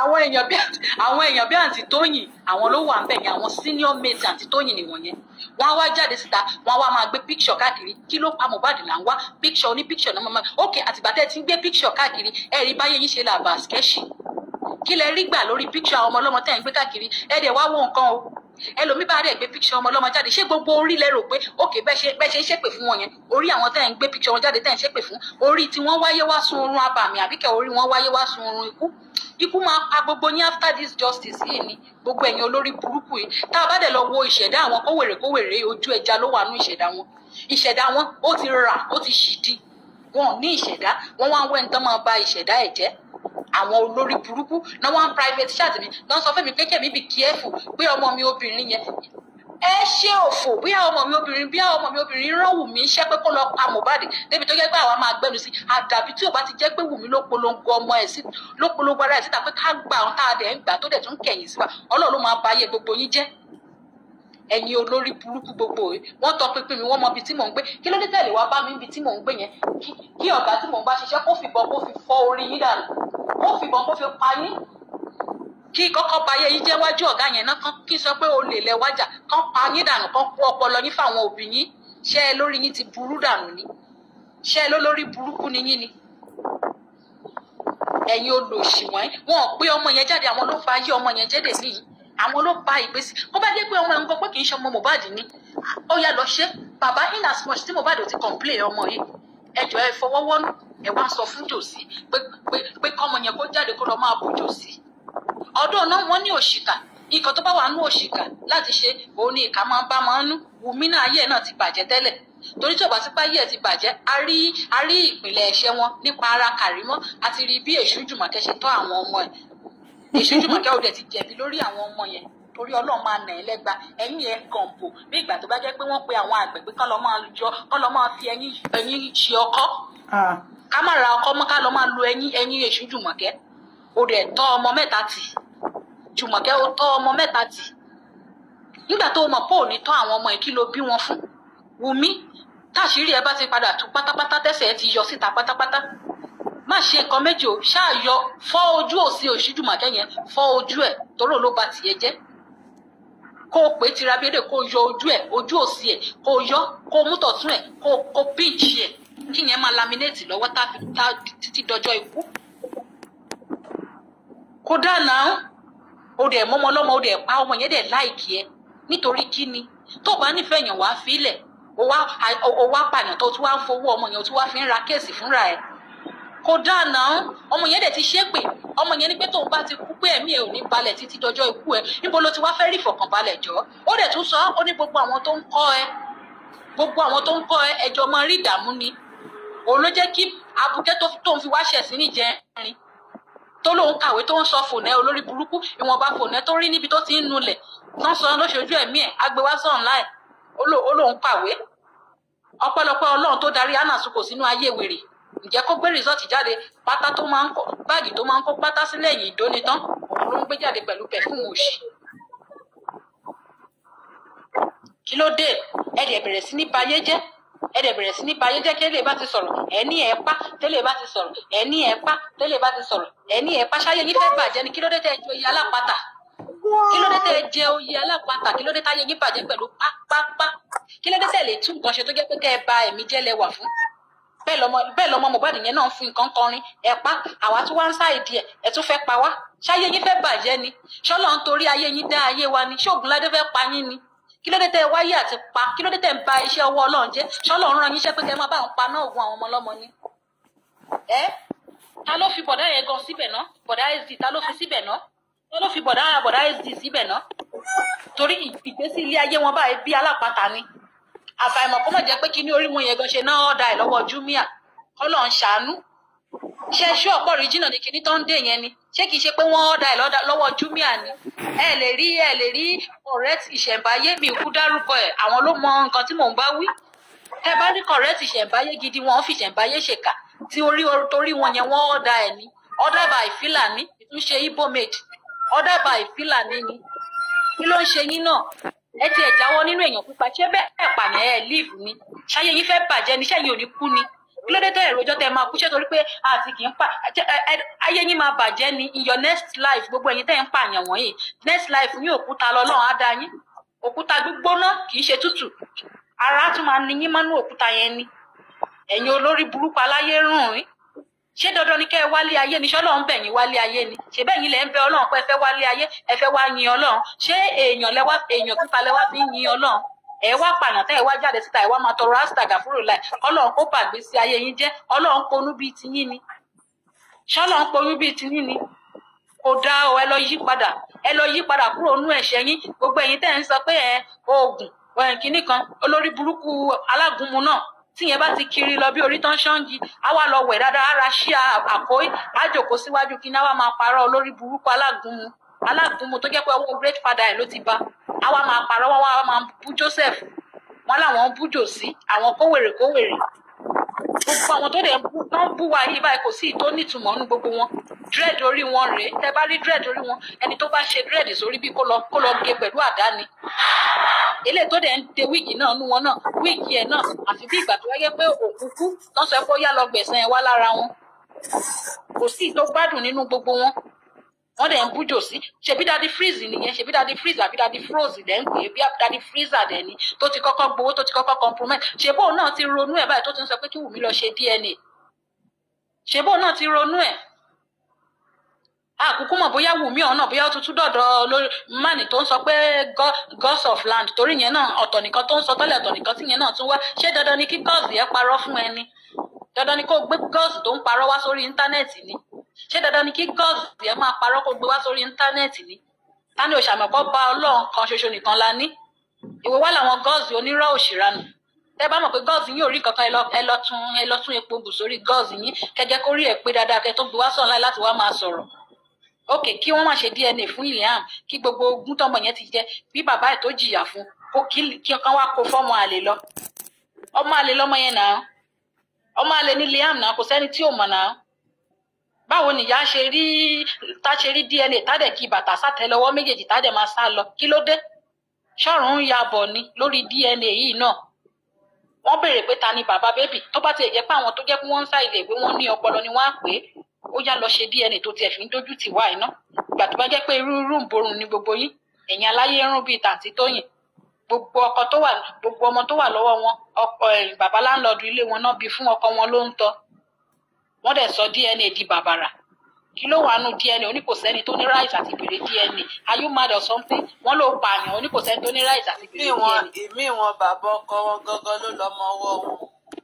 wọ́n ló pààyàn oníkòsẹ́ni tó ní right àti ṣe DNA ṣé ìwọ ò mọ̀ pé tí nǹkan bẹ́ẹ̀ bá ti ṣẹlẹ̀ anything tó bá ti wà ní vicinity náà máa tọ́ọ̀ṣì ni wọ́n ní kò ṣe DNA ọmọ ọlọ́mọ ó dẹ̀ gbọ́mọ fẹ̀lẹ́ láwá fún Fadékẹ́ Joseph dẹ̀ ló wá ọmọ Rabiatu dandan wà dẹ̀ gbọ́mọ Rabiatu padà sọ́dọ̀ Rabiatu must you carry Rabiatu pikin to Alọ́ba ni wọ́n ní kó kógun wọn lẹ̀ ẹ kógun ológun lẹ̀ kẹ́ kó ṣì dànù tí wàá rí ibi tí greediness ẹ máa tiẹ̀ dé ó lé ẹ wàá rí ibi tá tiẹ̀ dé toró lórí burúkú ni ẹ bàbá ọmọ yẹn ní owó nǹkan tó yẹ kó lọ gbọ́mọ fọlọ́mọ kó gba ṣé àti tiẹ̀ káṣírí mọ̀tú ó tún fẹ́ gba ogún ọmọ tó ó pààyàn ó tún fẹ́ jòkó ti ogún ẹ̀ sórí pé olórí burúkú ni ẹ̀ náà bébì olórí burúkú ni ẹ̀ náà gbogbo àwọn tó ń fún yín ní information mi ká máa fún yín o ẹ gba information mi dáadáa orí mi ò wáyé wá sórun ìyà Ọlọ́run tí mo dẹ̀ ń sìn Ọlọ́run living God ni kò lè máa wò mí níran kẹ́ ẹ pa mí nítorí pé kí ni òótọ́ ni mò ń jà lé lórí olórí burúkú ni yín ayé tẹ́ ẹ wá ẹ wá pààyàn ni ẹ ń pààyàn jẹun ni ṣe lẹ máa ń pààyàn jẹun ẹ̀yin aláyé gbẹ̀mígbẹ̀mí ẹ̀yin olórí burúkú àwọn ọlọ́pàá tá a tún gbẹ̀yìn tí àwọn ọlọ́pàá pàǹtí kẹ́ ẹ tún máa sọ nǹkan tó ju ní òrí kò sí ìgbà tọ́lọ́ ò ní fìbọn yọ ojú àwọn ọlọ́pàá yẹn tán ní àwọn rí ọ̀bẹ mọ́kẹ̀dẹ̀ tí prime boy tó fi kú Mohbad Ọlọ́run máa yọ ojú ọlọ́pàá tó sọ bẹ́ẹ̀ ọlọ́pàá tó sọ pé òun rí ọ̀bẹ yẹn ojú yẹn Ọlọ́run máa yọ kò ní rí kankan mọ́ àbí ńgbà tí ò bá rí kankan mọ́ kí ló fẹ́ lò ní service wàá lo okú ẹ Ọlọ́run á tún bẹ́ okú ẹ gbogbo nǹkan tó wà lára ẹ lọ́lọ́run máa bẹ́ ó dẹ̀ ní kú wàá wá dàbí bèbí tí ò lápá tí ò lẹ́sẹ̀ bọ́lọ́run ṣe máa ṣẹ̀dá ẹ nìyẹn ẹ̀yin olórí burúkú gbogbo ìgbà táwùsá bá tún lọ́pọlọ jù yín lọ olè yín náà lè fi báyé Nàìjíríà jẹ́ tí gbogbo wa fi sá lọ sókè òkun lọ ṣẹrú àwọn olórí burúkú mi mọ nǹkan tẹ́ ẹ wáyé wá ṣe mi mọ nǹkan tẹ́ ẹ wáyé bẹ́ẹ̀ wọ́n dẹ̀ máa ṣe némi yín ọkàn wọn á dẹ̀ balẹ̀ gbogbo àwọn tó wá jẹ ráìsì lọ́jọ́ némi yín wọ́n máa láwọn àwọn wá jẹ ráìsì ọmọ lágbájá kórúkọ bí eléyìí ló ń jẹ́ wọn ò ní mọ̀ pé ráìsì olórí burúkú náà wá jẹ ráìsì àwọn ọmọ apààyàn àwọn ọmọ ìrankíran Kàrímọ́ ayé ẹ̀ ti bàjẹ́ ń tiẹ̀ o olórí burúkú ara ẹ̀ onírọ́ òṣì gbogbo yín lẹ kúkú ń parọ́ ǹdílé yín ó ní òun kọwọ́ bomi lọ́wọ́ ẹ̀ ṣe jóná olórí burúkú ọlọ́wọ́ bọ̀ọ̀lì ẹ lọ́wọ́ bọ̀ọ̀lì dáadáa bọ̀ọ̀lì tí ò pọ́n dáadáa tí ò gbó yẹn ẹ wò kán sún fún yín ẹ máa rí i pé black and kínní kan ó máa gbé light yellow jáde kò ní funfun tán ọwọ́ Kàrímọ́ àti ọwọ́ bọ̀ọ̀lì yẹn the same thing ni ó jáde síta ó wá ń parọ́ ó lóun kọwọ́ sómi àbáyé ẹ fẹ́ bàjẹ́ mi gan tó yẹ pé mò ń kọwọ́ sómi lójoojúmọ́ gan ó gẹ́ ń ṣí ọwọ́ mi rẹ̀ lórí burúkú wọ́n tó ti sun bọ̀ọ̀lì tó jẹ́ pé bọ̀ọ̀lì ló ń sun ó lóun ń ṣe nọ́ọ̀sì àwọn àkúdàáyà ìwọ wèrè tó jẹ́ pé omi òkú tán bá ti fi wẹ òkú tán ìwọ ló lọ ń dànù ìwọ tó jẹ́ pé inú mọ́ṣúárì ló máa ń sùn sí tó jọ òkú yìí àbúrò pé ó jọ èèyàn òkú ló jọ Kàrímọ́ let's say the fact òótọ́ ọ̀rọ̀ ní kárí nílẹ̀ ká má sọ òun ó jọ òkú Ọlọ́run ìwọ tí ẹ lọ ya picture dáadáa kó jẹ́ kán zoom ẹ̀ fún ẹ má jẹ́ kán gbé lọ sẹ́yìn jẹ́ kán zoom ẹ̀ fún ẹ wàá rí kán wá gbé òkú tó ti kú kán gbé sẹ́gbẹ̀ẹ́ wà láìtàlà ẹ̀ jọra yín ó jọ òkú tó ń rògo kóòkì mú òkú tó ń rògo mú òun ló jọ àwọn òkú tó jẹ́ pé kóòkì ń wù wọ́n mú lọ́nà ọ̀run tán ríra kán wá sílé ayé sáré wára kóòkì tán tún rògo kóòkì mú Karimo àti òkú yẹn wọ́n jọra lórí burúkú. kí lẹ pè ní ìsìn ẹni sùúrù ẹni wọ́n rògò mu àbí ẹ jẹ́ kí n kọrin rògò mu fún yín. Definitely orúkọ wọn ni àtàtù ọmọ arògò mu gbọ́ tí ọlọ́tí lẹ̀ àtàtù ọmọ arògò mu gbọ́ tí ọlọ́tí lẹ̀. ẹ rí i pé mi ò parọ́ náà ẹ̀yin lọ gbórí Karimo òjò wọn bì náà arògò mu fi á jẹ́. irú ẹ wá jọ wá ń bú Bukky Jesse wá wà nú ẹgbẹ́ ẹni ó wà nílùú òyìnbó fún 10 years ó ju àwọn tó ń ṣe ṣàgálà gan ní Cairo gan wọ́n dáa jù ẹ́ ó wọ bọ́mbà shot ó dàbí pé ó gbóké nídìí ṣe ló dàbí pé abuké wà lábẹ́ ẹ̀ ìwọ wèrè burúkú jáde oníjòsí olóhùn máa ṣe kinní fún ni ẹ wọ ẹ jẹ́ kí n dúró bíbá iná jàre kẹ́lòmíì sọ̀rọ̀ á dáa fún àìrọ̀rùn àìrọ̀rùn ní bàjẹ́. Thank you, Shukran Ebiti. Prince, ẹ bá wa gbóhùn sókè lọ́dọ̀ tí ẹ káàbọ̀. God bless you. Thank you. God protection. Màámi, ó ti wá lágbára gan báyìí o. A ti dé ojú ọ̀gbagadè. Mo kí gbogbo ilé ẹ̀ka san ẹ̀ka àrò ẹ̀ka lẹ́nu gbogbo ibi tí wọ́n ti ń gbọ́ mi. Well, it is a rare privilege again to speak about the justice, and the justice for Møhbåd is something that we needed to be on our toe to obtain, and I believe at the end of the day we're going to see the justice. It doesn't matter how the enemy of justice try hard; they can only try, but they cannot win. And I can assure every one of us that we should just keep our finger crossed. The more they lie, the more they expose themselves. So it shows that definitely they are missing something along the line. At this junction, I just want us to understand something that all fingers has to be on deck, and we have to be vigilant because these people are crafty, and then they were using all means to make sure that they divert our justice. And I want to assure you that there is no how they don't have where to run, nowhere to run for every one of them. But one thing that I wouldn't want from my own side is that fighting each other or having a kind of a confrontation that can give them an edge with us, because a lot of things that were going on social media about go for me or no go for me. And I believe there are some things that we needed to do at the background before coming to public, because whatsoever we put in public, definitely that is what people will believe, without knowing the rudiment, without knowing the reason behind all those things. And I just want us to understand something, that there are a lot of things that needed to be done that we left undone. And peradventure, people that are managing this justice for Møhbåd, there are people that are compromising along the line, and in which we needed to just make sure that we let them understand that they can only try, but they can't win. Because I heard something about the go for me or no go for me of a thing. I believe people that brought that idea of go for me or not, maybe they have another agenda or another motive, and they must have reason for coming out to public to bring that suggestion to people.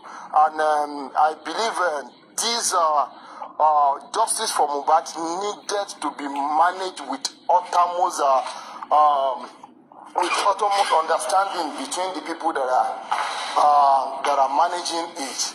And another thing is that the issue of DNA is a must in which we have to stand. And it's as if some people don't understand why we are asking for DNA. We are not asking DNA for paternity of Liam. We are not asking DNA because of Wumi has anything to do with Kabesi. What we are asking DNA for is just simple. When we discover that DNA is right or wrong, that is when we're going to know where to channel the energy to in order for us to get the justice we are seeking for. The essence of DNA is that if we realize that Liam is not the real son of Mohbad, we will definitely know that someone that owns the baby has hand in the killing of Mohbad. That's just the essence of the DNA. It's as if some people are messing it up, because I was in a Paparazzi live this morning when the lady said that DNA is not priority.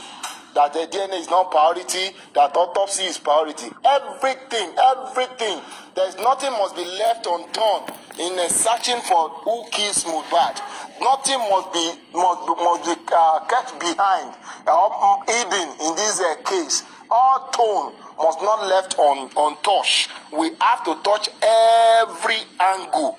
If you even blink in this justice for Mohbad, we have to suspect you. Yeah, that's what I'm saying. So everybody that are involved in one way or the other, from Wunmi to Mohbad to Darosha to Adura, to everybody must be brought to question. And then the issue of DNA, I believe, is paramount. When we know where the DNA is facing, then we will know where the justice is going to. So without DNA, we cannot get justice.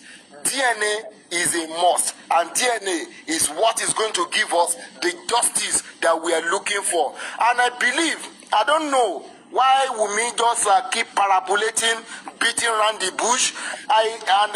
What pains me most in this justice for Mohbad is that Wunmi has never, for once, come on social media and said, I need justice for my husband. He has never said so. I've never seen one place. He has only been on a defensive side. And in a case like this, if you are in defensive side, if you are not in offensive side, if you're always in defensive side, that shows that something is fishy somewhere. You know something that is behind this case, and you are trying to hide some information for the for public. I want us to understand that it's just quite unfortunate that Mohbad gets to know Wunmi. It's just quite unfortunate that Mohbad engaged, I won't say married, engaged Wunmi. That was what brought his downfall. May God not let our son to meet the kind of a lady like Wunmi in life, because àṣìyàn tó máa ní pé àṣìyàn obìnrin Mohbad ṣì ìyàwó yàn, ó ṣì èèyàn fẹ́ nílé ayé, ó pàdé ó ṣì èèyàn pàdé. And like I said, if I believe she can't refuse to do DNA, because I know that when the issue get to court, when it's being given court order to go and do DNA, definitely she must do the DNA. And when we know where the direction of the DNA, we're going to know the direction of this justice. That's just the peak. And another thing, the issue of Sam Larry and Naira Marley. I believe we all heard the song of what they call it, Naira Marley. He has said something in that little clip. He said a lot of things about Wunmi, and I'm still expecting Wunmi to come out and come and say anything against Naira Marley about the song he sang. I have never heard anything, and I believe that song has shut her up for now. It has shut her up for now. So it's just old Shenilano, because Wunmi and his cohorts are not looking for justice, but just to defend themselves. And people have been talking. This Abati and Co, Kiki and Co. I discovered that they are just they are paid agents to disrupt justice for Mohbad. It's quite unfortunate, because I and Abati, we have had a confrontation before on this social media about this justice for Mohbad. Then I knew that he is working for Wunmi, and they are being paid to do so. And there's no amount of try they can try to cover up Wunmi's shit. Honestly, Okuti Wunmi sin SLT Yosita Ongwane Owe Yoruba Mohbad Lomba win. Nani pe Okuto sin SL Wanta. Definitely it can be covered. So gbogbo nǹkan tó rò pé ó ti kó pamọ́, ó ti bọ́ sí gbangba. Ajá fọ́ ti gbéra. That's it. Kò síbi tán lè sá sí. they don't have anywhere to hide. And the Darosha of a thing that I asked when Daddy Yoke was giving his opinion, because I've been hearing some people, I want every one of us to understand that there are some story we don't need to be carried. There are some false story we need to find out the truth about the story before dishing it out. Is very, very important, because all those false story can disrupt justice. If you don't confirm a thing that this thing is right, is a true story, don't come to the public and be saying what you don't know. Some people, once they hear A from one platform, they don't listen to B, C, D, till Z. They will just be carrying that A all about, where there are so many things behind that A that they didn't even listen to. So please, I will just seek our indulgence that we shouldn't be carrying a false story. What you don't confirm, what you don't know, please don't come and be feeding people with fake news and lies. It won't help us. Please, let us fight. Bíbélì gan ní pé ká wá di ohun gbogbo dájúdájú. Ó ní pé ká di òtítọ́ tó wà nínú ẹ̀mú. I believe in equal right and equal justice, and I believe in what they call it, justice. And I believe we're going to get this justice for Mohbad. We have to be objective in everything we are doing. We have to be objective. We have to be objective. Don't let us be subjected. I believe Abati and Kiki and Co, they have been subjected to the justice for Mohbad, and then they are saying that they have nowhere to hide. Màá wo ibi tó fẹ́ fojú sí nígbà tí gbogbo ọ̀rọ̀ ibà wá parí. Those people that are fighting in the wrong direction, ibo lẹ fẹ́ fojú sí, ojú wo lẹ fẹ́ káwọn èèyàn fi máa wò yín. Ó kàn yẹn pé ó ṣe ní láàánú pé Nàìjíríà máa ń tètè gbàgbé nǹkan tí nǹkan bá ti ṣẹlẹ̀ báyìí gbùrùgbùrù in the next 5 months 6 months láti gbàgbé oníkálukú ti move on ni. But mo fẹ́ mọ ibi tó fẹ́ fojú sí after the justice for Mohbad, because they know the truth, but they are shining away from a truth. Bíbélì wàá mọ òtítọ́ á sì sọ ẹ́ di òmìnira, but òtítọ́ wọn irọ́ wọn gbé wọn dè ní, irọ́ wọn ó gbé wọn dè. Well, this is just what I wanted to say about this. Just let's keep our finger crossed. Another thing, motivation, Momitani, you said something. People ya kan when you gbé epo dání àbí kon gbé kíní dání tó máa lọ sí corona inquest. Ẹjọ́, máa rọ anybody má gbé epo kankan dání o. Ṣé láwọn people yẹn wọ́n rope yín ni o. Wọ́n sọ pé fẹ́ wá sunlé ẹjọ́ ni o. They can say you want to come and bond the inquest. Ẹjọ́, ẹ má gbé dání o, please. Ẹ má gbé epo dání. Those people wọ́n wá ẹni tó máa kẹ́ ọ̀rọ̀ mọ́ lọ́rùn ni. Wọ́n wá èèyàn kan láti fi ṣe scapegoat in all these cases ni. And Prime Boy, I will talk about Prime Boy as well. See Prime Boy wo Prime Boy tó kó gbé ẹnu ẹ̀ kó gbé falágbàfọ̀ nílé ẹjọ́. Tó bá wo Prime Boy kó gbé ẹnu ẹ̀ pamọ́ àbí kó so sellotape mọ́ ẹnu ẹ̀ kó má sọ àti nǹkan tó mọ̀ látọjọ́ tó ti pàdé Wùmí kó má sọ síta. Àti nǹkan tó mọ̀ nípa Wùmí kó má sọ síta. Because Baba Mohbad saw a lot of things tó mọ̀ about Wùmí, and I believe Prime Boy will know 1 or 2 things about what Baba Mohbad said. Prime Boy will have experienced some things, he will have seen some things. So tó bá ti wù kó gbẹ́nu ẹ̀ kó gbé falágbàfọ̀ kó jẹ́ kán di ẹrù ọ̀ràn kán dì sẹ́yìn kùlé ẹ̀. Wọ́n tó bá ti ń ké gbègbè tó bá ti gbá wọn gbé wọ́n máa dì sẹ́yìn ilé ẹ̀ ni. So tó bá ti wù kó gbẹ́nu ẹ̀ falágbàfọ̀ kó má sọ̀rọ̀. And to spending, my own candid advice that we just give spending. You are a young lad, you are still young. You still have a potential. You have a long way to go in life. If you like, speak the truth. If you like, lie. I believe Wùmí is so crafty. Ó máa mọ̀ bóyá fẹ́ yọra ẹ̀ nínú gbogbo nǹkan tó ń ṣẹlẹ̀ yìí. He's so crafty. Ọlọ́run má jẹ́ kó jẹ́ orí yín ni Wùmí máa di gbogbo ẹ̀ lé lórí at the end of the day. And to Darosha, Mr. Mbama, ẹ mà ṣe gan ni. Ẹ̀yin lè embalm ẹni tí ẹ lè embalm èèyàn láàyè. Well, if you like to, don't come and say what you know. You will see that wọ́n fi orí ẹ̀ náà fa àgbọn at the end of the day.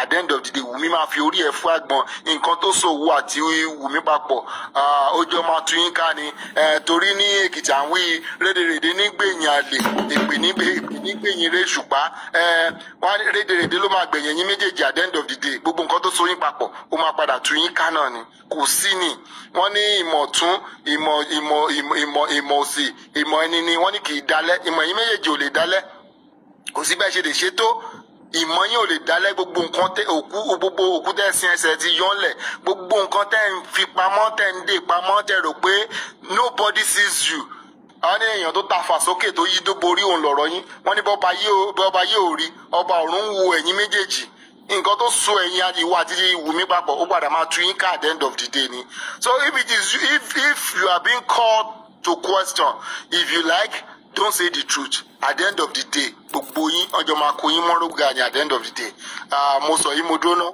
náà ẹ ṣé gan ni Sister Tenny thank you for having me. Thank you so much. God bless you. We appreciate your opinion.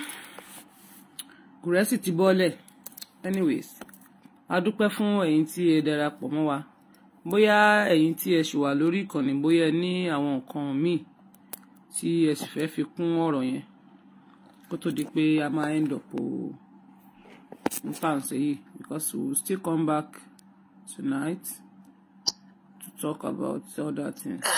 Thank you so much. Nothing to do. Yes, ma, Auntie Tenny, thank you very much for the opportunity once more. You welcome. But èmi fẹ́ bẹ̀ yín fún kan ma, mo ti need ìrànlọ́wọ́ yín. Okay. Mo fẹ́ kẹ́ gbà mí lọ́wọ́ àwọn èèyàn wa. Okay. Team Justice for Mohbad. Tó bá bẹ̀rẹ̀ lọ́wọ́ mi di ọ̀la yìí mi ò mọ ẹsẹ̀ mi.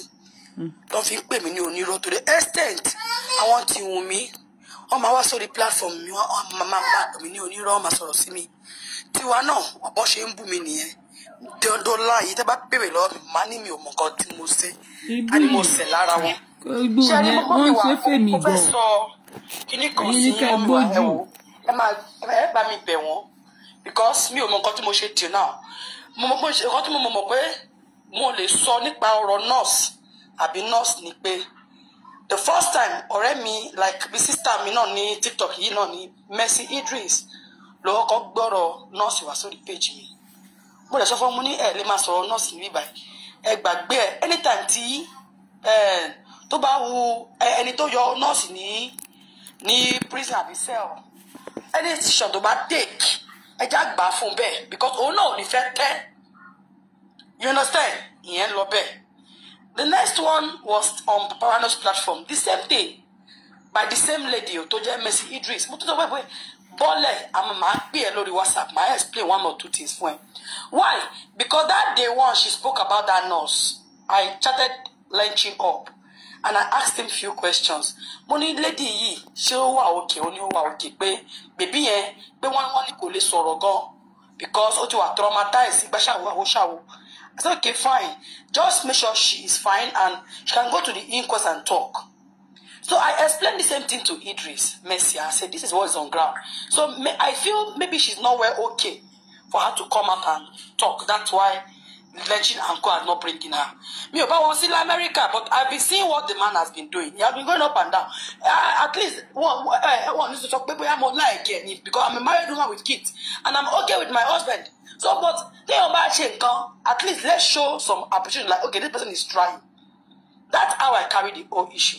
Now, only by time, just like you have said earlier, concerning Westo and the quarter and whatever they have been having. Nígbà yẹn tó ní issue pẹ̀lú ṣẹlẹ̀. Bossman pè mí. Ó pè mí ní IG mi ó ní ká jẹ́ pé òun lọ́rọ̀ pẹ̀lú mi. Báyìí ni Westo ṣe. Ó gbà ó báyìí ó ṣe báyìí.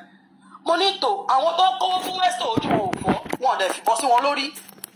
Gbọ́wọ́ lọ́wọ́ wọn. So it's not our business. Ó ní no. Pé òun ní evidence. Mo ní fine. Let me see your evidence. Or they send the evidence is 20,000 naira receipt. Only obìnrin kan send this. Pé ọ̀pọ̀ ṣì wà. So all they send only 20,000 money.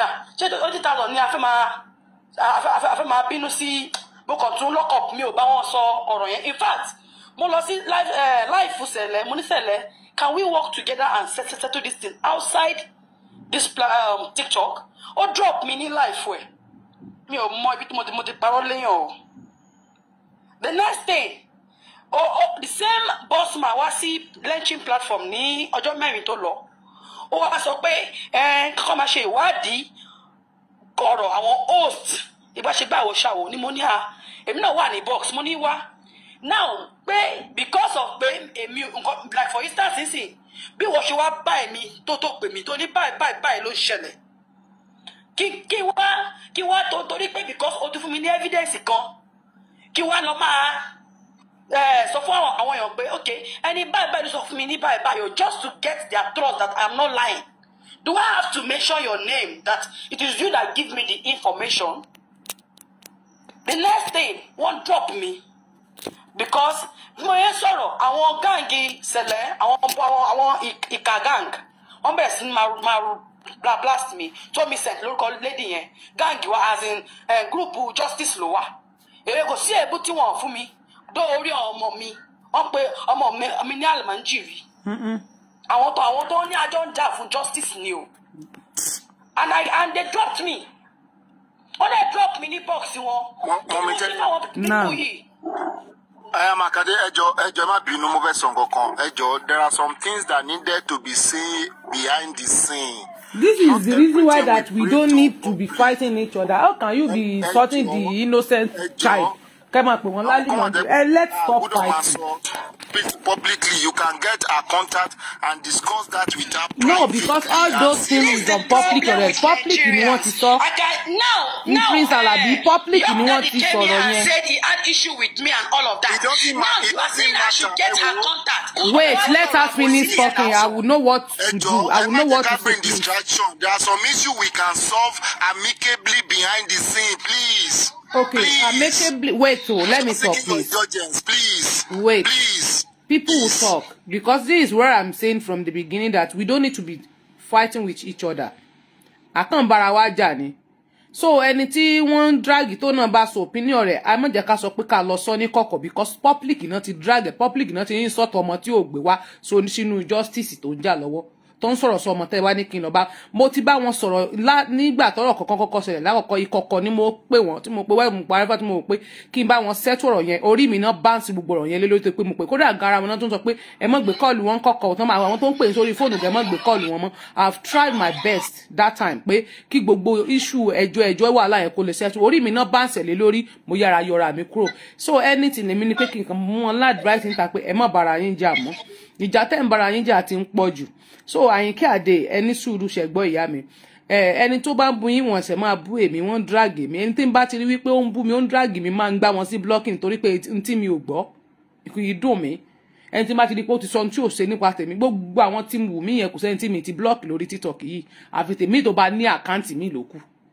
àfẹ̀yí tó bá ní àkáǹtì mi gbogbo pátá mo ti gbá sí blocking dànù both Facebook and YouTube because mi ò ráyè ẹjọ́ mi ò bá ti bú mi báyìí láti pé ó bú mi tán sọ fún mi pé lè lo bú mi kí lorúkọ àkáǹtì tó ń lò máa block ẹnìyẹn dànù tàbí tí mo rí pé ó antagonize mi máa gbá sí blocking dànù àbí kí n unfollow ẹ mi ráyè because tí mi bá gbọ́ mi lè máa kíyẹn kan lè máa fún mi ní headache lórí wàhálà tí mò ń ṣe tí mi gba salary lé lórí mò ń jà lórí ìran mi ni mo lè sọ pé ìran mi ni mò ń jà fún so mi ò jà fún bàbá mi ò jà fún màmá ọmọ tó ti kú là ń fight lọ́wọ́ fún pé kíkú ẹ̀ mọ́ lọ lọ́fù àti àwọn ọmọ mi tó ń bọ̀ táwa náà dẹ̀ lọ́mọ so kí ló dé sí màmá drag ara wa nígbà tẹ́ bá ní kẹ́jẹ́ ká máa ní sùúrù ẹ̀yin tẹ́jọ́ ń jà nìyẹn tẹ́jọ́ ń pariwo fún justice tó ń drag ọmọ ara yín irú rádaràda wo nìyẹn ṣé yẹn náà dáa àwọn ọmọ ọlọ́mọ tí ò mọ nǹkan kan ẹ̀ tún drag àwọn ọmọ ọlọ́mọ ẹ̀ ń pè wọ́n Lálìmọ́jírì ṣé ara justice náà nìyẹn let's call a spade we need to stop all those nonsense that we are doing we need to stop it. This is not the justice for Mohbad. Why are we fighting it with each other every day, every night? Dragging everybody every day. Kí ló ṣẹlẹ̀? Wọ́n fi ṣe yín ni. Tẹ́ bá ń ṣiṣẹ́ fún wọn, tẹ́ bá mọ̀ pé ẹ̀yin ni wọ́n ń lò àbẹ́yìn náà ti lọ gbà nǹkan àbẹ́yìn gangan ṣiṣẹ́ fún wọn. Why can't you leave? Tí gbogbo gbà ní kẹ́ máa jà ni. Gbogbo gbà ní kẹ́ máa jà, kẹ́ máa rojọ́, kẹ́ máa parí ìjà, kẹ́ máa rojọ́. Ṣé rí ọ̀rọ̀ justice for Mohbad yìí ẹni tí ò bá ní làákàyè tí ò bá lọ́gbọ́n ló lè máa ṣe gbogbo òṣì táwọn èèyàn ń ṣe kiri tó ń jà tó ń drag ara wọn kiri yìí àwọn tí ò bá ní làákàyè ni because náà la fi máa sọ wípé ẹni tó bá sọ pé èmi náà fẹ́ máa sọ̀rọ̀ online ọ̀rọ̀ social media ò kì í ṣe iṣẹ́ ẹlòmíì wá ẹni tí wọ́n ẹni tá a fi rán yàtọ̀ sí ẹni tó kàn ń ṣe ìwọ tí wọ́n bá fi rán tó jẹ́ pé Ọlọ́run fi rán ẹ tó wà nínú ẹ̀jẹ̀ tó yẹ pé sí ìràwọ̀ rẹ ogun tó bá nǹkan tó ń ṣe mu wàá mọ̀ pé ò ní sí ní level àti máa báyàn kan drag ẹjọ́ kiri because wàá ní focus lórí nǹkan tó ń ṣe but mo gbọ́ èmi náà yà síbẹ̀ mo fẹ́ jà fún justice láwọn nǹkan tó ń ṣẹlẹ̀ yìí náà pé tó wọ́n ti ń fẹ́ lé gift jù ṣé mi náà ò ní gba gift ni wọ́n fún mi láyọ̀ rí wọ́n fún mi ní kinní kan rí wọ́n fún mi ní gewédú rí kinní kan náà kàn fún mi ẹjọ́ wà because n tó wá nìyẹn ìwọ tá a bá fi rán òní ráyè ẹjọ́ wóróworó ẹjọ́ wúruwúru ẹjọ́ òṣì ẹjọ́ yá sọmọdé ni gbogbo wa ni tá à ń bára wa jà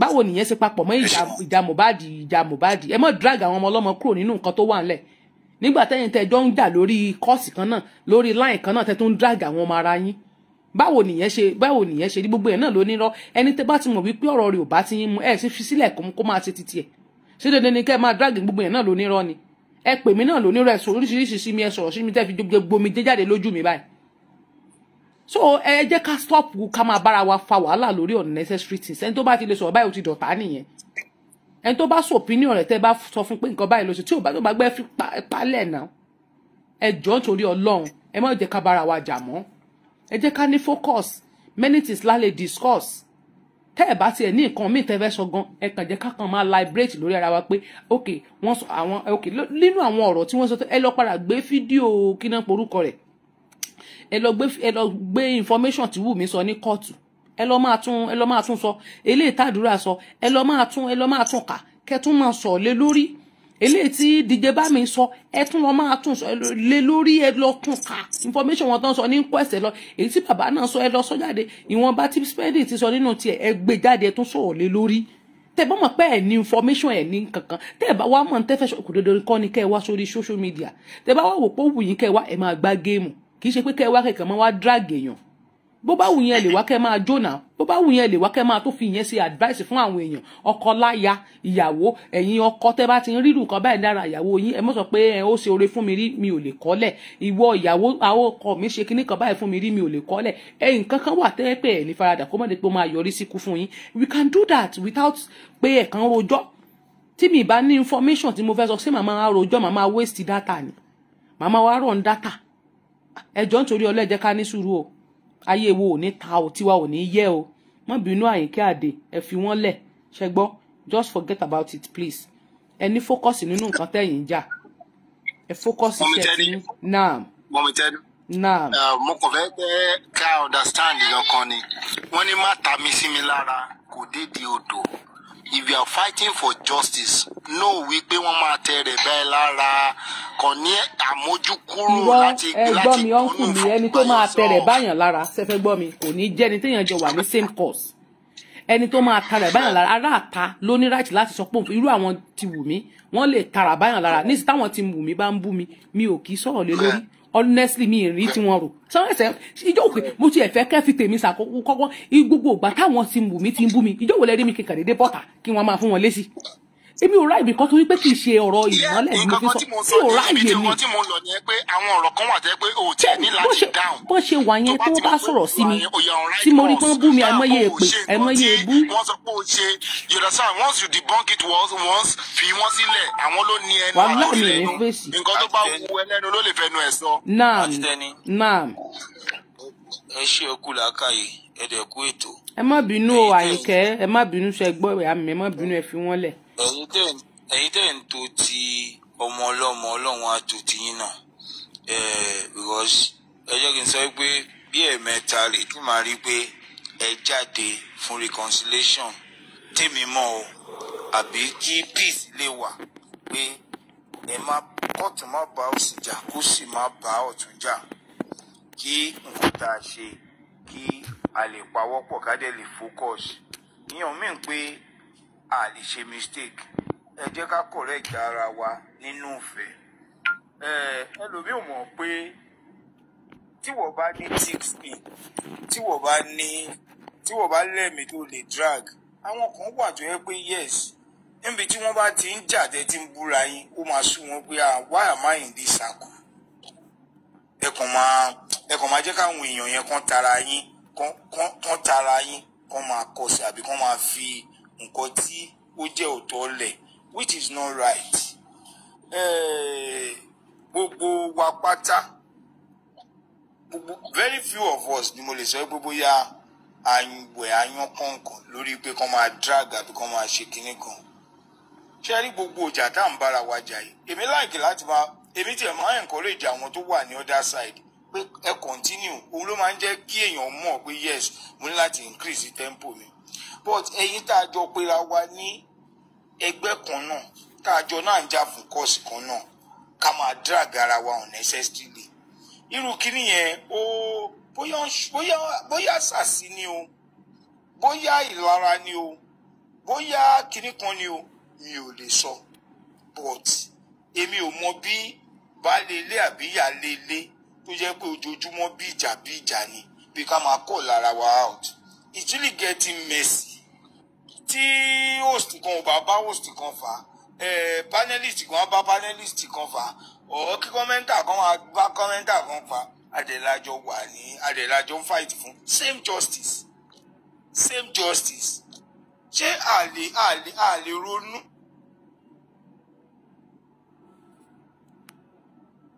Talk doubt. Ká gbà ká tiẹ̀ gbà ká wò pé ẹ jẹ́ ká wò wò. Ṣùgbọ́n it has become a normal thing fún wa ní justice for Mohbad pé if it's not my way, it is no way. Ẹ̀yin tẹ́ wà lórí Facebook ẹ má bínú o. Láì pọ́wọ́ mi ti tẹ̀ nǹkan kan o. Kí ló ń tẹ̀ báyìí? Kí ló dé tí kinní ń dún? Ará àdúgbò. Ọwọ́ mi ti tẹ̀ nǹkan kúrò, ẹ má bínú. Ọwọ́ mi ti tẹ̀ nǹkan ni o. Sorry o, ẹ jẹ́ kí n padà síbẹ̀, ẹ má bínú mọ́. Ẹ má bínú mọ́, ẹ má bínú sá. Ẹ̀yin tèmi lórí Facebook. Wọ́n ti fẹ́ fi àtàkùn pa péjì wa. Àwa ò dẹ̀ rán wọn. Ìbáwa ni. Ìyá wọn la jẹ́. Tẹ́ni ọmọ ológo ọ̀gá gbogbo wọn, ọ̀gá gbogbo.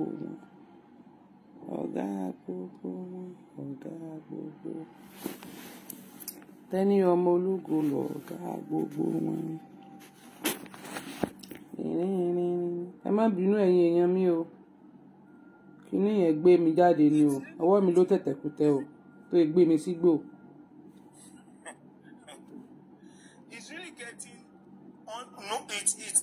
It's no longer getting interesting. Pẹ̀lú gbogbo anja justice. Ilé ìmúwá ọ̀yin, tòun wá ọ̀yin. It have been discussed justice gan. Òtò hours ta fi ń bára wa jà. Is this how we started? Bẹ̀rẹ̀ báyìí now. Everything was going on smoothly. That were focused. We are fighting a bigger enemy. Ǹjẹ́ dàbí ẹni tó ní ẹlẹ́mọ̀ṣọ́ tó fẹ́ bá jà, tó wá lọ mú ajá nulẹ̀ tó wá ń fèsì tó ló ń bá jà. Ẹlẹ́mọ̀ṣọ́ tó ń pa kékeré tó ń pa ńlá ó wà ń bẹ̀. A ní àwọn ìṣù àwọn ọ̀dàdá tó wà lọ́ọ̀kan tó yẹ pé yes, instead ká fèsì wọn together ká sáré jẹ wọn tán. Yes. A ní structure wa tó yẹ pé yes is a bigger problem.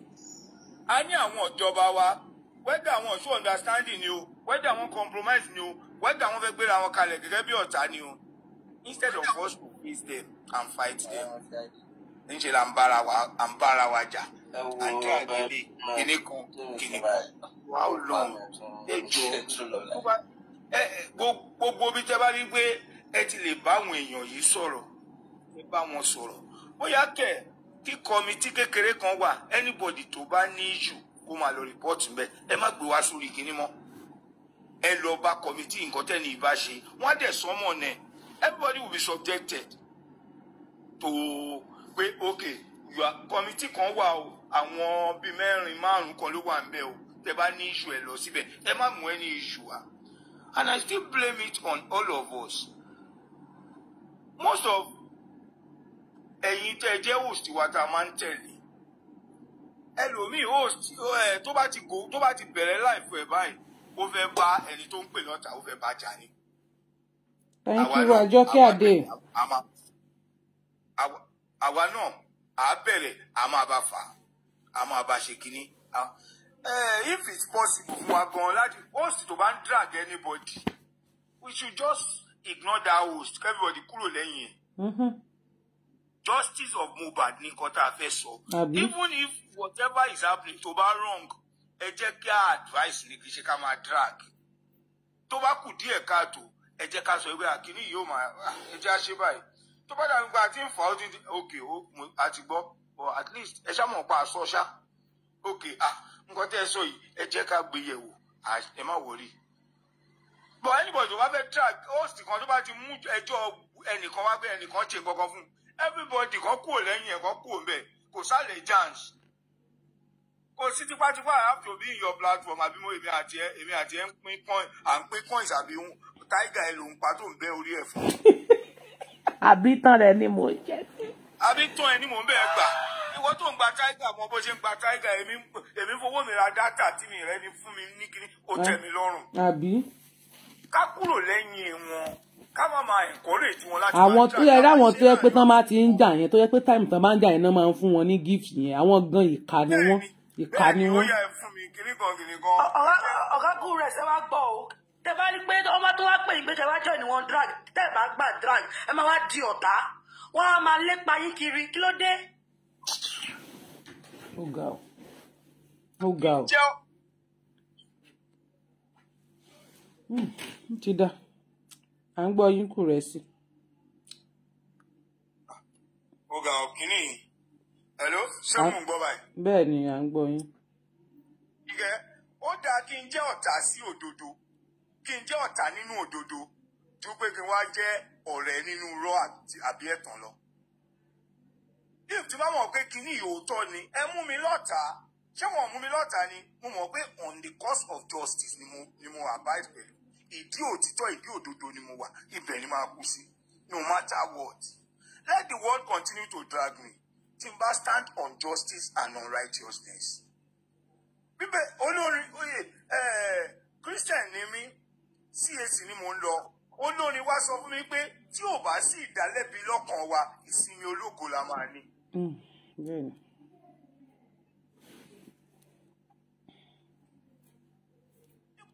Continue to you anybody can continue to say anything má dún ìwọ̀n ẹ má máa jáwúra ẹ má jẹ́ wọ́n mú tọ́jọ́rí ọlọ́run sáwọn ló bá mi ṣeré dàgbà ni àṣàkà máa ń dá kékeré nìyẹn ṣé wọ́n ló bá mi ṣeré dàgbà ni òótọ́ dẹ̀ ni ò bá mi ṣeré dàgbà náà why would I sọ pé dandan kó máa bá mi sọ̀rọ̀ tí justice Mohbad tá a bá parí ẹ̀ ẹ má jẹ́ ntọ̀yìn àwọn kan wà jẹ́ pé a níjọ́ sọ̀rọ̀ mọ́ a ní nǹkan kan ṣe pọ̀ mọ́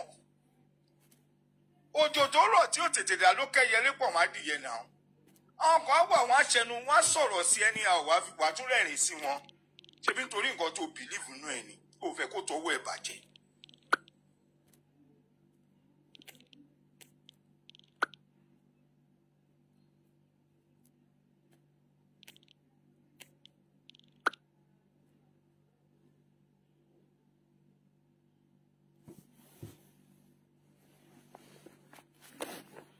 Sínẹ́tù ẹ̀pẹ́ nìkan ń pè wọ́n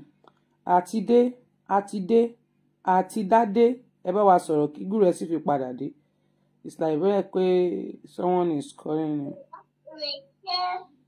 Àǹtí Tẹ́ní bó ni o ẹ káàsán. Ẹ káàbọ̀ sórí kan ni wa.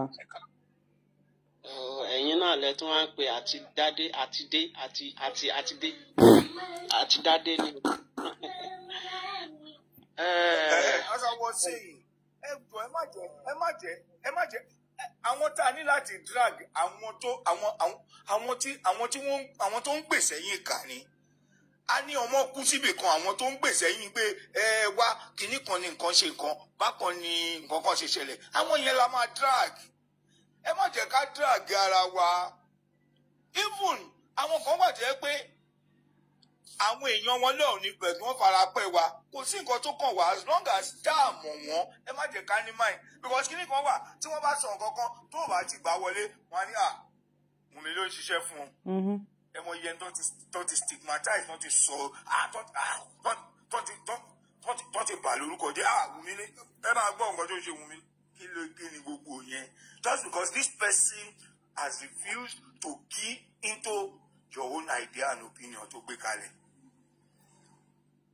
Anybody tó bá ti ń drag, ẹ jẹ́ ká wá gan kárí bí ọ̀tá. There's a problem where we láti bí àárọ̀ àná. Dragging yìí ni ṣá adẹ̀ ń drag ara wa. Adẹ̀ ń drag ara wa. And drag ara wa. And drag ara wa. Ẹ jọ̀ọ́ torí Ọlọ́run. Kálukú, the least person bí báyìí, mo fẹ́ ká mọ̀ pé ó wà important. Ó dẹ̀ ní nǹkan tó ń contribute. Ẹ jọ̀ọ́ ẹni tẹ́ bá drag, ṣé kò ní feel discouraged ni? Each person tẹ́ dẹ̀ drag, ṣé ní gbogbo wa báyìí? Níṣẹ́ la dàbí.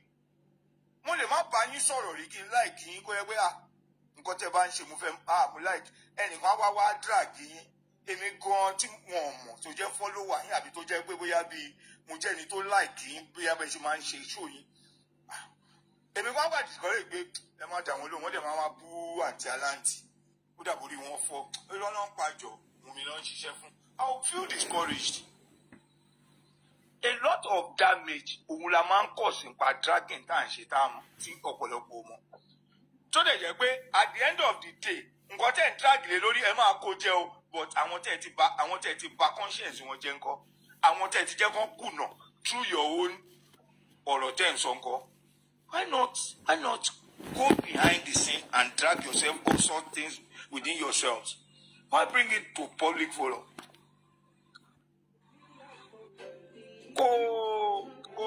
Ó lẹ́nìkan tí wọ́n máa ń dárúkọ ẹ̀ ní orí TikTok wọ́n á ní kò gbá gidi. Ọ̀rọ̀ yìí ò gbá gidi. Ẹni ń drag èèyàn ò gbá gidi. Ẹni ń purọ́ mọ́ yóò gbá gidi. Ẹ fi ilẹ̀ jẹ́ ó máa ṣe tiẹ̀. Yorùbá sọ pé tí irọ́ bá lọ lógún ọdún, òótọ́ abáńjọ kan. Òótọ́ máa báńjọ kan. Bọ̀ máa bẹ gbogbo àwọn tó mú ọmọ wọ̀ ọ́. Kọjọ nítorí Ọlọ́run ẹlẹ́dàá ọmọ le o ọmọ tí ò dẹ ọmọ kékeré ò dẹ́ṣẹ̀ o àwa ti ṣe oríṣiríṣi o èèyàn là pa o ìyàwó níyàwó àti owó olówó àti àwa ti dẹ́ṣẹ̀ bọ́ bá ṣépè fáwa ó lè má padà sórí wọn gbọ̀dọ̀ torí pàṣẹ nǹkan tó ń ṣépè lé wa lórí ó lè máa ṣiṣẹ́. But àwọn ọmọ ọlọ́mọ tí ò ṣẹ̀ tí ò rò tẹ́ wá mú wọ fracas àbí dragging yín it's really very very annoying. Ẹ jọ̀ọ́ ẹ bára yín sọ̀rọ̀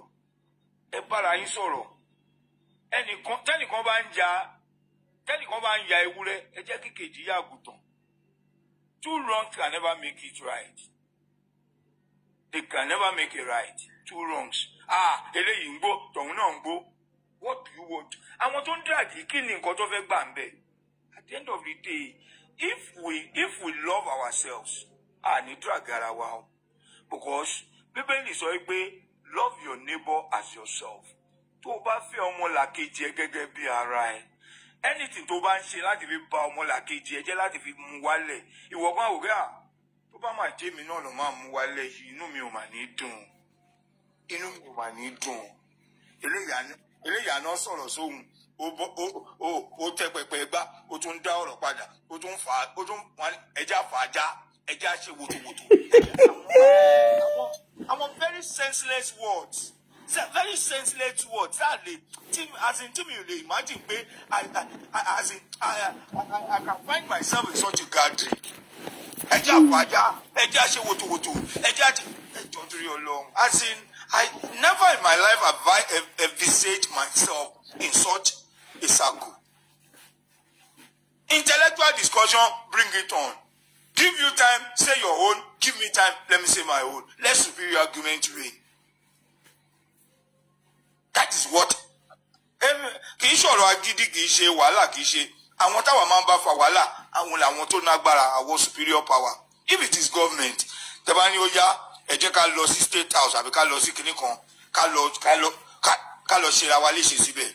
I will be at the front because mo mọ̀ pé àwọn alágbára kan nìyẹn but ìwọ ni máa bá ara wa jà. That is an instrument tí government àti èṣù máa ń lò if you don't know. Some people are set up láti bí ẹ nínú. Some people are set up láti mú ẹ kùnà.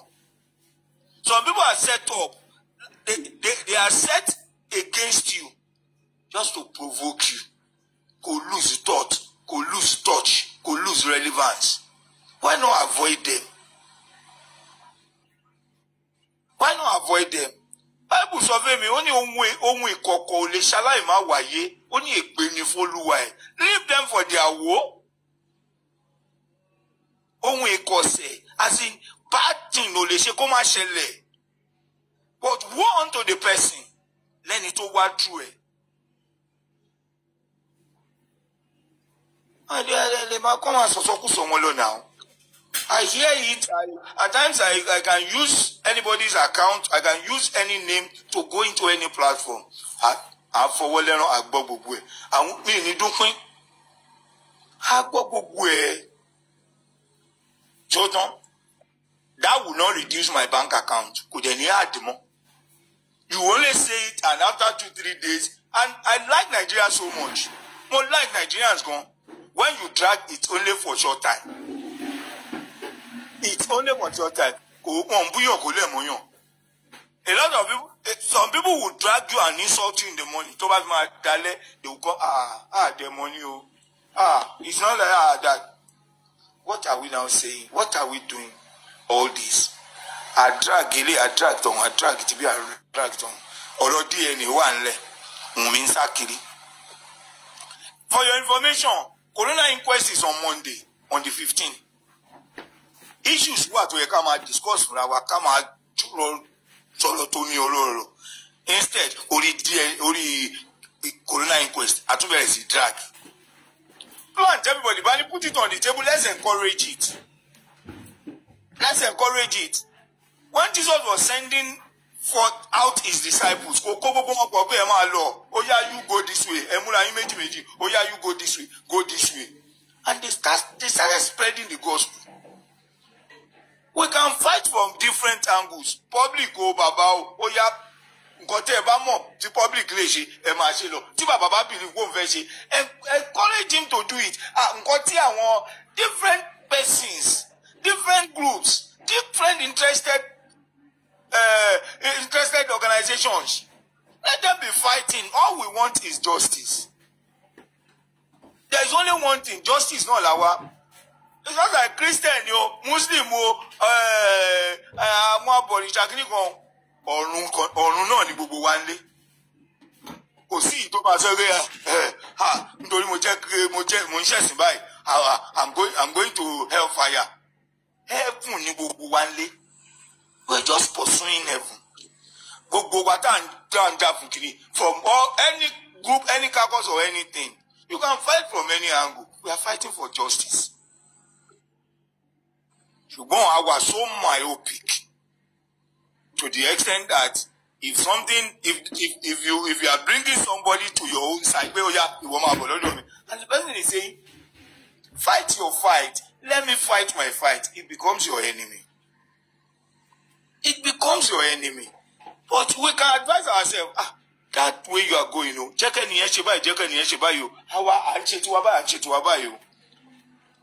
for at what point will any to introduce a public lawyer all of a sudden the Baba lawyer? Because a lot of mistakes, a lot of blunders, Cherry, can you call me no justice? People come together because their different agendas are not being considered.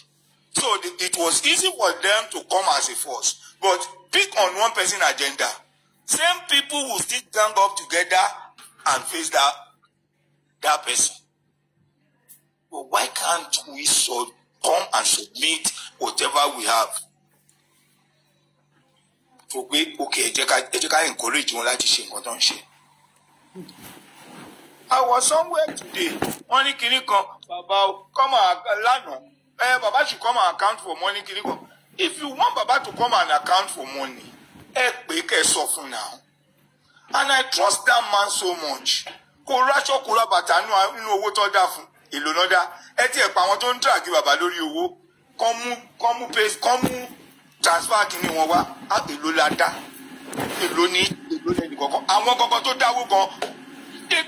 a lot of us don't know them. tó gbé owó gidi lẹ̀. A lot of us don't know them.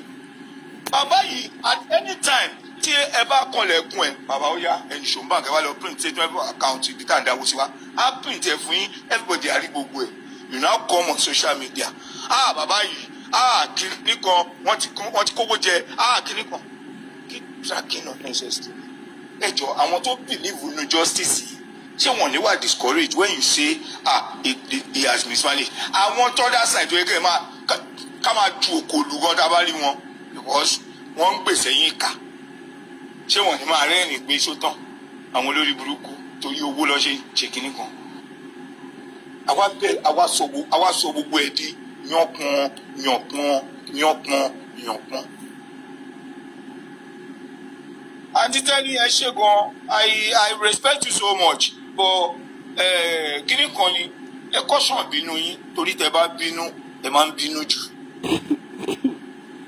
Ìjà ìgboro lóró bá dé. Ẹ bá bínú ẹ máa ń bínú jù. Ọlọ́run fún yín lóye, Ọlọ́run fún yín làákàyè gan, but tẹ bá bínú ẹ máa ń bínú ré kọjá ẹjọ́ nítorí Ọlọ́run.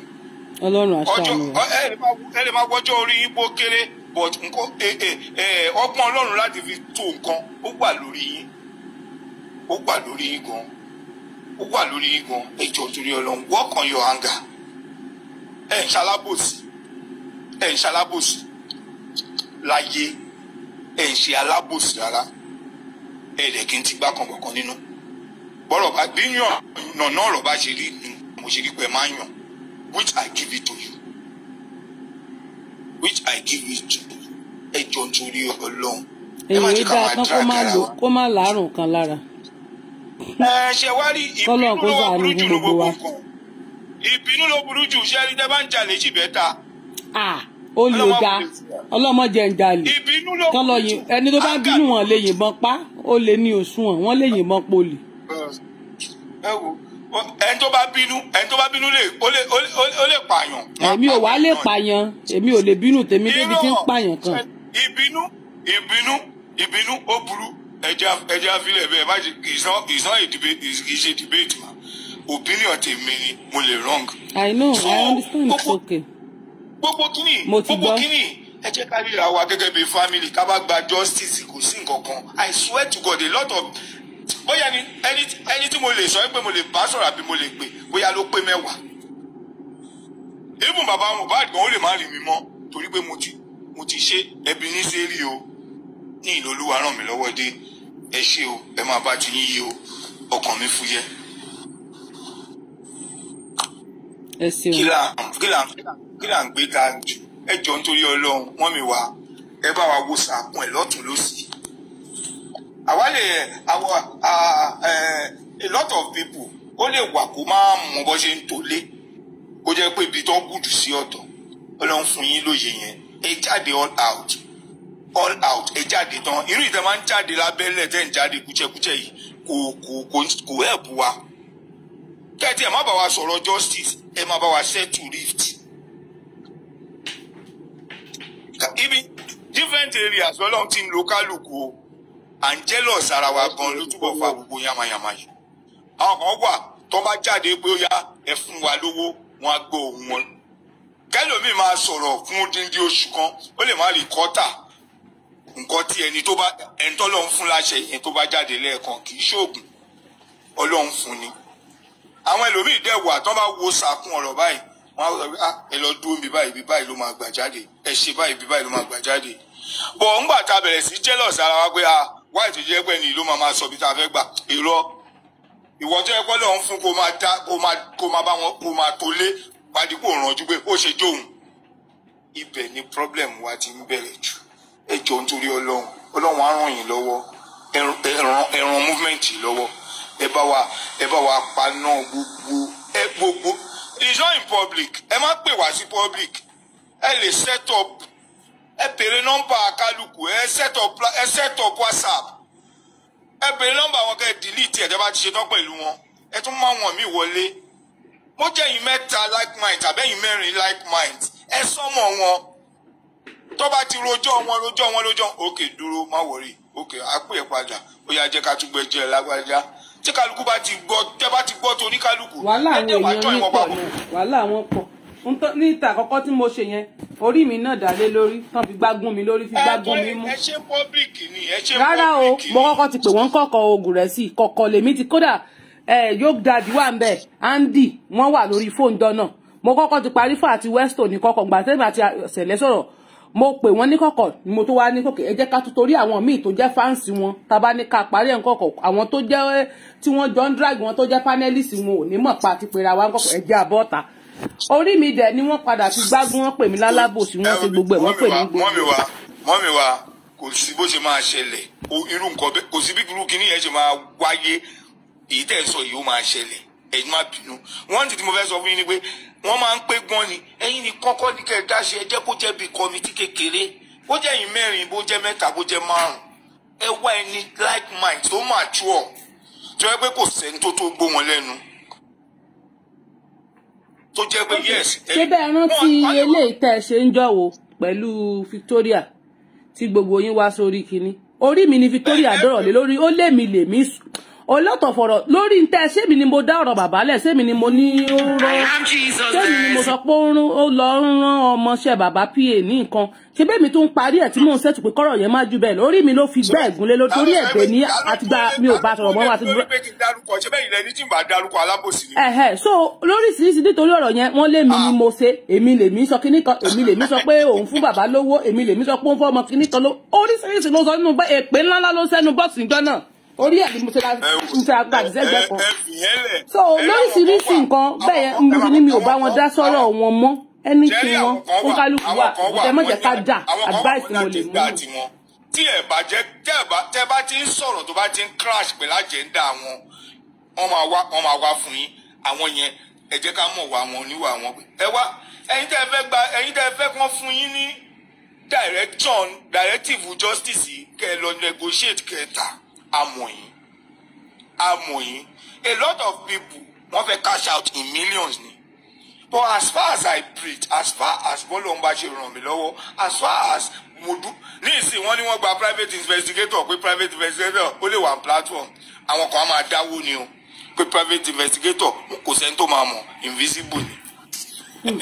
ó ga o. ṣe oríṣiríṣi format ni wọ́n fi ń cash out. bọ̀ kò dáṣá torí ọmọ tá à ń sọ nípa rẹ̀ ọmọ ilé ọmọ kékeré ni ó ti kú kò dá.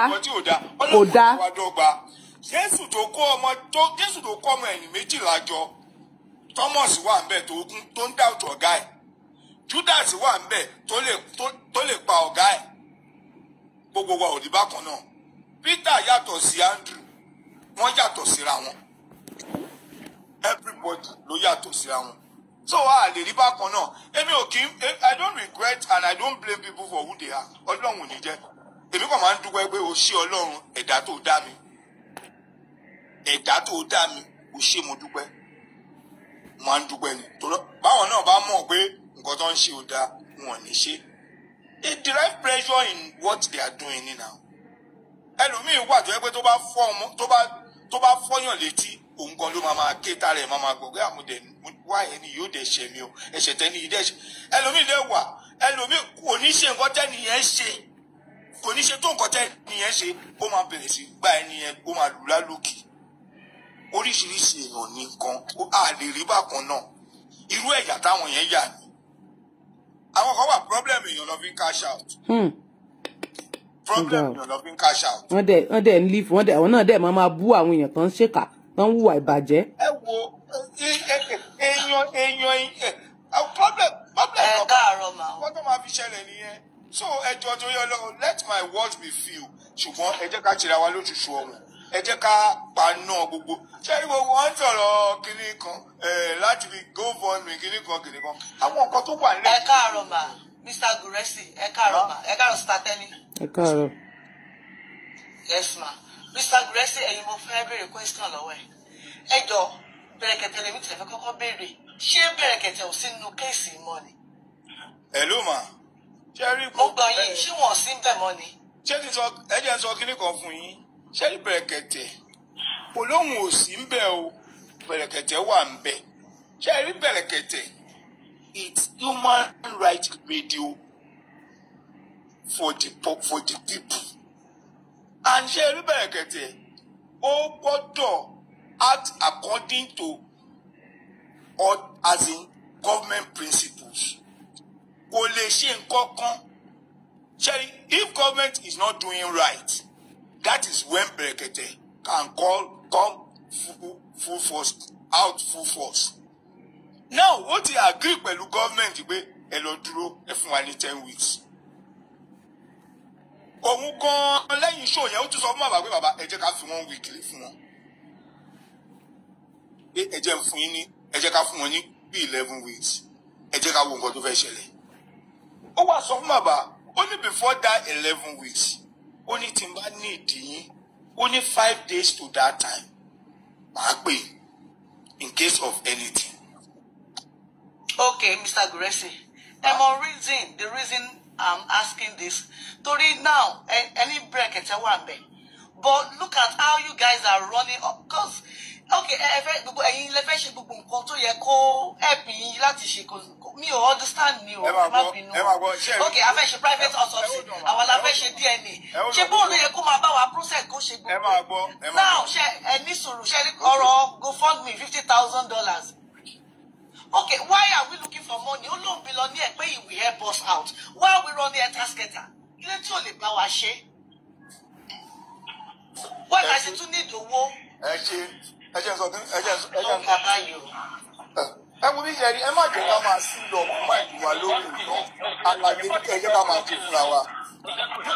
Nobody has anything against nobody to have anything against anybody.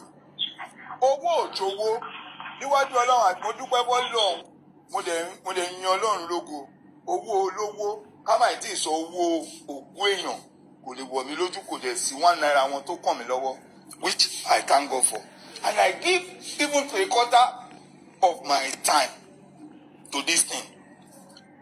Ẹgbẹ́ fún yín example irú àná while I was running my own business I was on bí mo ṣe ń sáré ní Ìkòyí ni mo dé Ìkẹjà mo ń padà sí Yaba ni mo tún lọ Ìkẹjà ni mo tún lọ sí VI while lánàá nìkan I do it I try to manage my time just because I want to help this situation.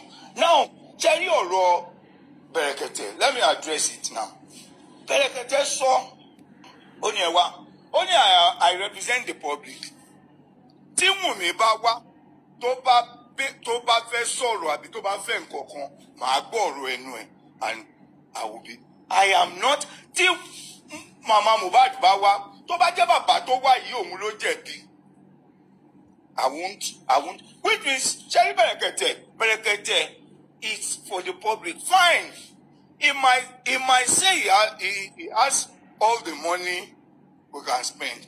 Brekete, should we wait for Brekete or must we put all the body on Brekete as if tí Brekete bá gba gbogbo case tẹ́ bá tẹ̀lé tí government bá wá warn Brekete pé Brekete we can shut down your station if you don't drop the matter.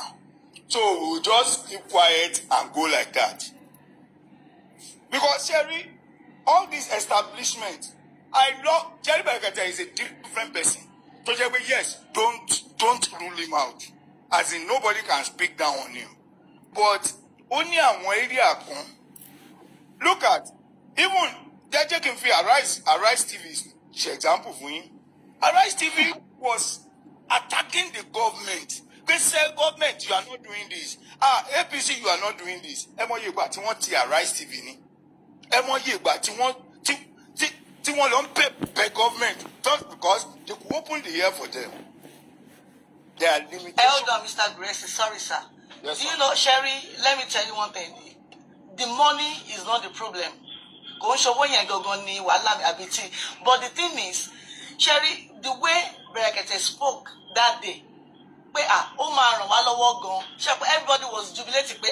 All those donations to them cost everybody in here is off now. So better the truth go any suru. Because yesterday I saw Mr. Muyiwa on Papariano when they were questioning him. lórí 50,000 gold fund mi tọ́nà ṣe ṣí táwọn èèyàn pariwo. So I just listen to them like it's not the product. Sherry, nǹkan tí mo wò ni pé okay, èmi náà reason báwọn èèyàn ṣe ń complain pé why now? Tọ́nà fẹ́ change lawyer when the inquest is just 7 days. Hello. Pé ẹ mọ̀ process láti change lawyer gan wàhálà ni. Ẹni sùúrù mà. Sherry, it's so unfortunate pé àwọn èèyàn wa nǹkan tí wọ́n bá fẹ́ káwọn èèyàn gbọ́ òun ló máa ń tú síta. Inquest kù 7 days. Is that the last inquest? Can that be the last inquest? Ẹ jọ̀ọ́ ṣé wọ́n nínú Lagos law ṣé wọ́n sọ pé period bá àbí iye báyìí wọ́n máa sit àbí ẹni báyìí ni wọ́n máa invite fún inquest? Inquest ò don't invite. Sherry, I can tell you with steps. Sherry, then mo appreciate Aunty Tenny the more ní ọ̀sán yìí because she was being logical and more friendly in a way láti jẹ́ ká mọ̀ pé ẹ wá there are some things tó yẹ kán ṣe tí wọ́n ṣe. There are some things tó yẹ kán ṣe tí wọ́n ṣe. Ẹ gbàgbé gbogbo and public lawyer and kìnìún kan yẹn gbogbo ẹ̀ sàkámà di ni. Lẹ́kìí ṣe public lawyer yẹn ni magistrate yẹn lásán ló sọ fún pé ọ̀gá hold on let me. Mr. Blessing, I'm not me o I like pẹ̀lú public maybe that lawyer is from Miss Aries Madam Aries. Ẹ wo bí mo ń try. Èmi ò like pẹ̀lú àwọn yẹn but I'm just trying to get it pé ṣé bẹ̀rẹ̀kẹ̀tẹ̀ ò lè front wa in everything that's what clarity lè mi wá. Ẹni sùúrù ṣẹ́rí ọ̀rọ̀ tá à ń sọ màá try láti kó gbogbo ẹ̀ papọ̀ so that a lè jọ gbọ́ra wáyé. Sherry, ọ̀rọ̀ owó lọ́ọ̀yà tẹ̀ ń sọ yìí. There are some things tá lapses wà but mi need that máa sọ because one thing tí mi ò kì í ṣe ni pé mi ò kì í báyàn lórúkọ jẹ́ mi ò dẹ̀ kì í báyàn jẹ́. Mi ò kì í báyàn jẹ́ mi kì í báyàn lórúkọ jẹ́. I try to amend and to mo lè para mi sórí course kan tí mo bá rí i pé fault fẹ́ wá láti ibì kan. But when I see that, ẹ wá, ó dà ń pẹ́ apá mi ò gbé mọ́ ọ́n, mi lè ṣe jù báyìí lọ. I will move back and màá relax, màá máa wòye. If ẹni tó bá lè make changes, bá make changes, tẹ́ni ẹ bá dẹ̀ fẹ́ máa wò, but I have done my best. Sherry, a lot of lapses. Okay, wọ́n sọ̀rọ̀ nurse, wọ́n ní wọ́n ń pe nurse pé kí ló dé tí nurse ò ṣe yọjú kìnnìkan. Ẹ jọ̀ọ́ lóòótọ́. Báwo ni nọ́ọ̀sì fẹ́ yọjú? Ẹ má jẹ́ mi ò fẹ́ blame mi fẹ́ fi gbogbo ẹnu sọ̀rọ̀. But ẹ jẹ́ ká mọ̀ pé àwọn kìíní yẹn kù díẹ̀ káàtó síbi kan. Now, nígbà tí wọ́n jókòó tí wọ́n rí pé ẹ wá, magistrate yìí, gbogbo àwọn lawyers yẹn jókòó, ẹ fi sitting sago 12, òǹdé ní 1:30. Ó yóò ti rí set àwọn lawyers tó wà ń bẹ̀ yẹn, ó ti wò pé àwọn eléyìí. Àwa ti bẹ̀rẹ̀ legal kìíní before them jàre. Wọ́n tún rí gbogbo wọn. Wọ́n pa generator àbí generator ṣe kìíní kan. You cannot even use your office to tell them that an important proceeding is going on. Keep the gen on. Ẹ má worry. Ó wá sọ fún wọn pé wọ́n ti pa gen so we have to call it a day. Just because of the caliber of people in the court. Ẹ jọ presence àwọn kan máa ń dẹ́rùbà even CJN. Presence wọn máa ń dẹrù wọ́n máa ń sọ pé àwọn akọni níwájú adájọ́. Ẹ mọ̀ pé àwọn lawyers kan wà tó yẹ pé tí wọ́n bá bẹ̀rẹ̀ ọ̀rọ̀ wọn lawyer judge kan ó máa fi pen sẹ́nu ni. We need to change the narrative of everything. Ẹ gbàgbé gbogbo all this ká máa fọwọ́ pàlà wa lórí drama tá à ń ṣe. Fine, everybody kò sẹ́ni tó lè ṣe jùlọ ẹ̀ lọ. Mo ní limit mi ẹ̀yin náà ní limit yín everybody ló ní limit ẹ̀ but tá a bá rí ẹni tó tún lè ṣe é jù wá lọ ẹ jẹ́ ká wò pé ó yá ẹ jẹ́ ìdá ká fọwọ́sowọ́pọ̀ ni ẹ jẹ́ join force so that kìíní ìyá lè dìbẹ̀. News and ọ̀fẹ́ gbà mo sọ́ọ̀rì láti sọ I was opportune láti wà pẹ̀lú ẹ̀ pẹ̀lú bàbá kálà yìí ó ṣe. Ó sọ fún wọn pé tí n bá irú kéèsì iṣẹ́ tí n bá fẹ́ ṣe iye báyìí. Ó ní bójú bàbá change bàbá fi ẹjọ́ torí Ọlọ́run. nǹkan kíní kò ju nǹkan tí mo lè wá bẹ́yìn pé kẹ́ ṣe fún wa lọ pé kíní pé bẹ̀rẹ̀ àfẹ́ nǹkan ọ̀fẹ́ ẹjọ́ iye báyìí oníláyéláyé at the end of the day the man accepted and he spoke to Odumosu ẹ wá ẹ jẹ́ kán wá rí mi jọ tọ́sí Ìkòròdú àbí I will be at that court with one of my lawyers.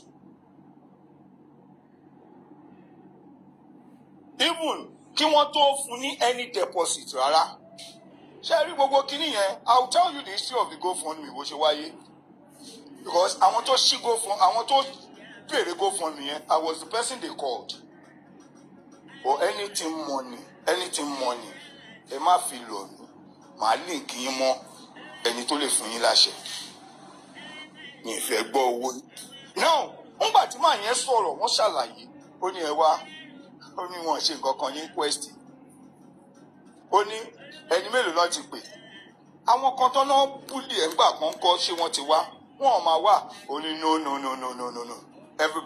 everybody must come the cab driver he must come wọ́n sọ̀rọ̀ wọ́n sọ̀rọ̀ ọba àti ìjòyè kìíní kan ó ní what happen ó ní baba don't worry all these people ó ní kò sí time limit fún inquest o ó ní ṣe bí corona gbọ́dọ̀ wádìí nǹkan tó ó ní all we can say is we have new evidences wa taba ti prove taba ti jẹ́ kó mọ̀ these people are vital these people are very vital in unraveling títí kan security ẹnu gate wọn tí wọ́n ní wọ́n gbókùn jáde let us know time wo lọ jáde did they really go out who was on duty post neighbors who are bad now neighbors should come to the inquest and tell us what she knows. Obi Kubana was there ní Kòròdú ńgbà tí wọ́n ní wọ́n jà tí prime boy inú òun lọ bá what condition at what situation position ló bá ọmọ yìí. Ṣé gbogbo case yìí is a very complex case tó tóbi gan but we are limiting our scope to ẹjọ́ wẹ́wẹ́ àti pé everybody ló idea. We need to be open-minded. Ọ̀rọ̀ owó yẹn wọ́n kàn sáré fún àwọn kan ẹjọ́ nítorí ọlọ́ ẹ̀ṣánú wa káàtì ẹ̀ tó ké gbàjarè gbà fẹ́ owó. Àwọn èèyàn méjì àbí mẹ́ta ló try láti raise owó yẹn pé ẹ gbà. Nǹkan tá a ti sọ fún yín látijọ́ ìkẹ́ ṣe tẹ́ ẹ̀ ṣe. Ẹ yá ẹ tètè. Barrister yẹn orúkọ ẹ̀ báyìí ni wọ́n wò pé yes. Àyẹ̀mọ́ ìgbà tí a lọ sọ́dọ̀ Barrister yìí ẹni yìí ó gbé fóònù tó pe Fẹ́mi Fálànà in our presence. Ó pe Fálànà in our presence. Ó ní ẹ wá ó ní I am Fálànà we are very close. Ó ní we are very very close. Ó ní mind you not that he controls me. Not that he controls me. He has his chambers, I have my own chambers. That was the man's statement. But Cherry, it's better late than never. Because nígbà tí wọ́n jẹ́ kí bàbá yìí kó yé bàbá yìí ẹ wá tí ẹ bá ti ṣe inquest dáadáa inquest gangan ló máa ń determine direction trial.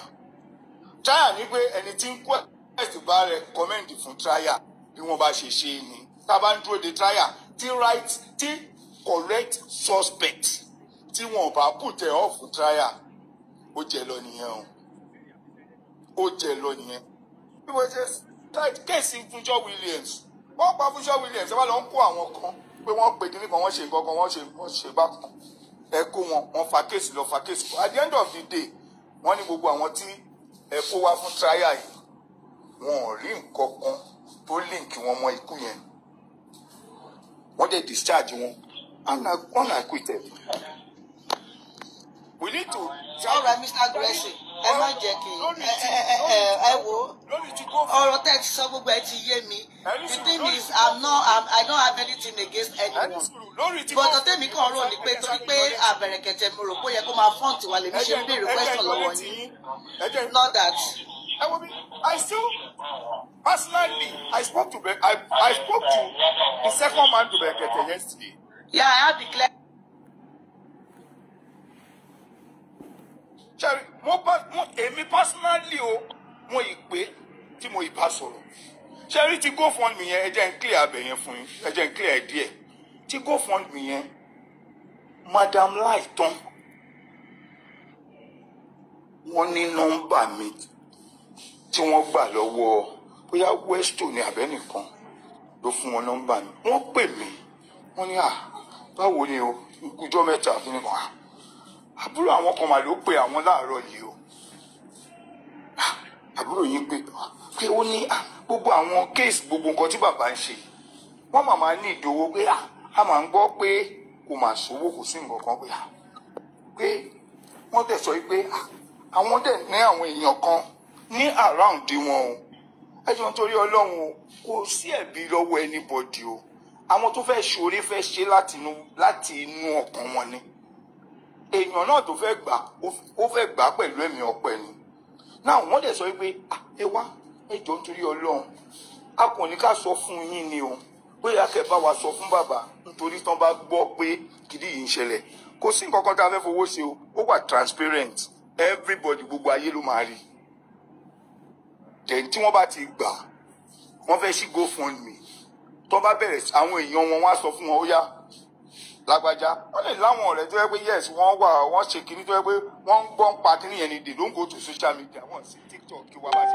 ṣe ń wọ́n wá bí báyìí wọ́n sí lórí TikTok sorry to say tó yẹ pé yes a kàn ń bára wájà they don't even go on social media wọ́n ní àwọn yẹn wọ́n fẹ́ help kinní pé ẹ jẹ́ kí a create kinní a sọ fún wọn l'Amẹ́ríkà ẹ jẹ́ ká ṣe $1 kó jẹ́ Amẹ́ríkà ni àwọn ará Amẹ́ríkà wa àwọn ọ̀rẹ́ wa àwọn sákò wa wọ́n á fowó sí àádẹ́ transfer sí àkáǹtì bàbá àwọn èèyàn àríyé tó jẹ́ àkáǹtì justice yẹn wọ́n á dẹ̀ transfer sí tó má dẹ̀ fi transfer sí ẹ̀ mọ̀ pé ní ṣáìdì tàwọn nǹkan táwọn fi help bàbá nìyẹn ẹ ṣe o immediately lójú wọn torí mi ò ń ṣe nǹkan àbòsí mi dẹ̀ kí n ṣe nǹkan mi ń ṣe nǹkan kọ̀kọ̀ lẹ́yìn ọ ní nǹkan mo dẹ̀ join bàbá mọ́kọ́ọ̀lù dáàdi o ẹ rọra o bàbá báwo ni o ń bọ̀ lẹ́wà àwọn ń bọ̀ láti church ẹ̀ ń bọ̀ láti church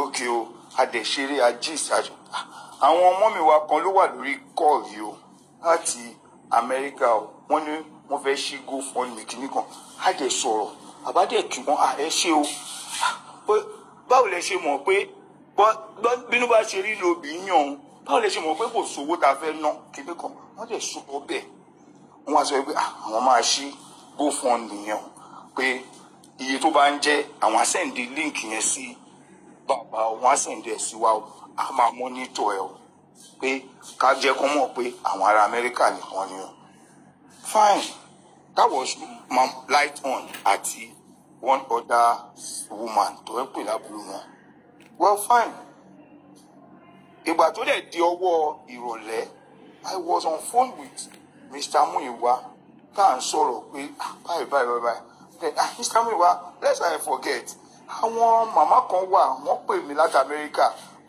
báyìí lọ sọ Mr. Muiwa anyway it's a good thing no they can do it pé GoFundMe ó transparent pé but nǹkan kan ni pé àwọn máa ṣe GoFundMe kan gbà kan táwọn ò tiẹ̀ lò báwọn kàn ṣe fún justice ni pé kó má pé bóyá GoFundMe lórí justice for Mohbad yìí ń pọ̀ pé why not let them use that one ní ẹ̀dẹ̀ rí yẹn sọ òkè ẹ̀ ní ṣùgbọ́n ẹ̀ dúró ẹ̀ jẹ́ kí n join wọn mọ́ call I join Laitan and that woman sorry call hello Mr. Muiwa ló wà ní Mr. Muiwa lágbájá báyìí o lórí ọ̀rọ̀ tẹ́ ẹ sọ láàárọ̀ ó dàbí pé wọ́n gbà wọlé bẹ̀ láti rí pé a rí very good result wọ́n ní àwọn nǹkan kan tí a ní láti ṣe well Mr. Muiwa kìíní tẹ́ ẹ sọ yẹ sọ fún wọn and he explained to them and they said that is good that is right wọ́n wá sọ pé story àbí content tẹ́ kọ nípa kìíní yẹn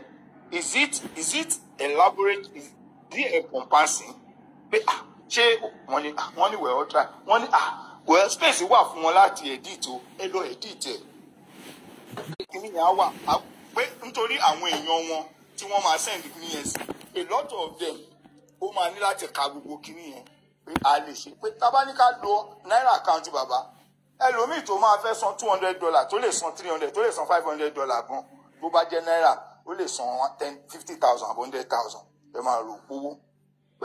Mr. Muyiwa ó yá ẹ pẹ́ẹ́gì kìíní yẹn sí 50,000 iyekíye tá a bá ẹ kàn fi síbẹ̀ pé 50,000 ni wọ́n pẹ́ẹ́gì ẹ̀ sí.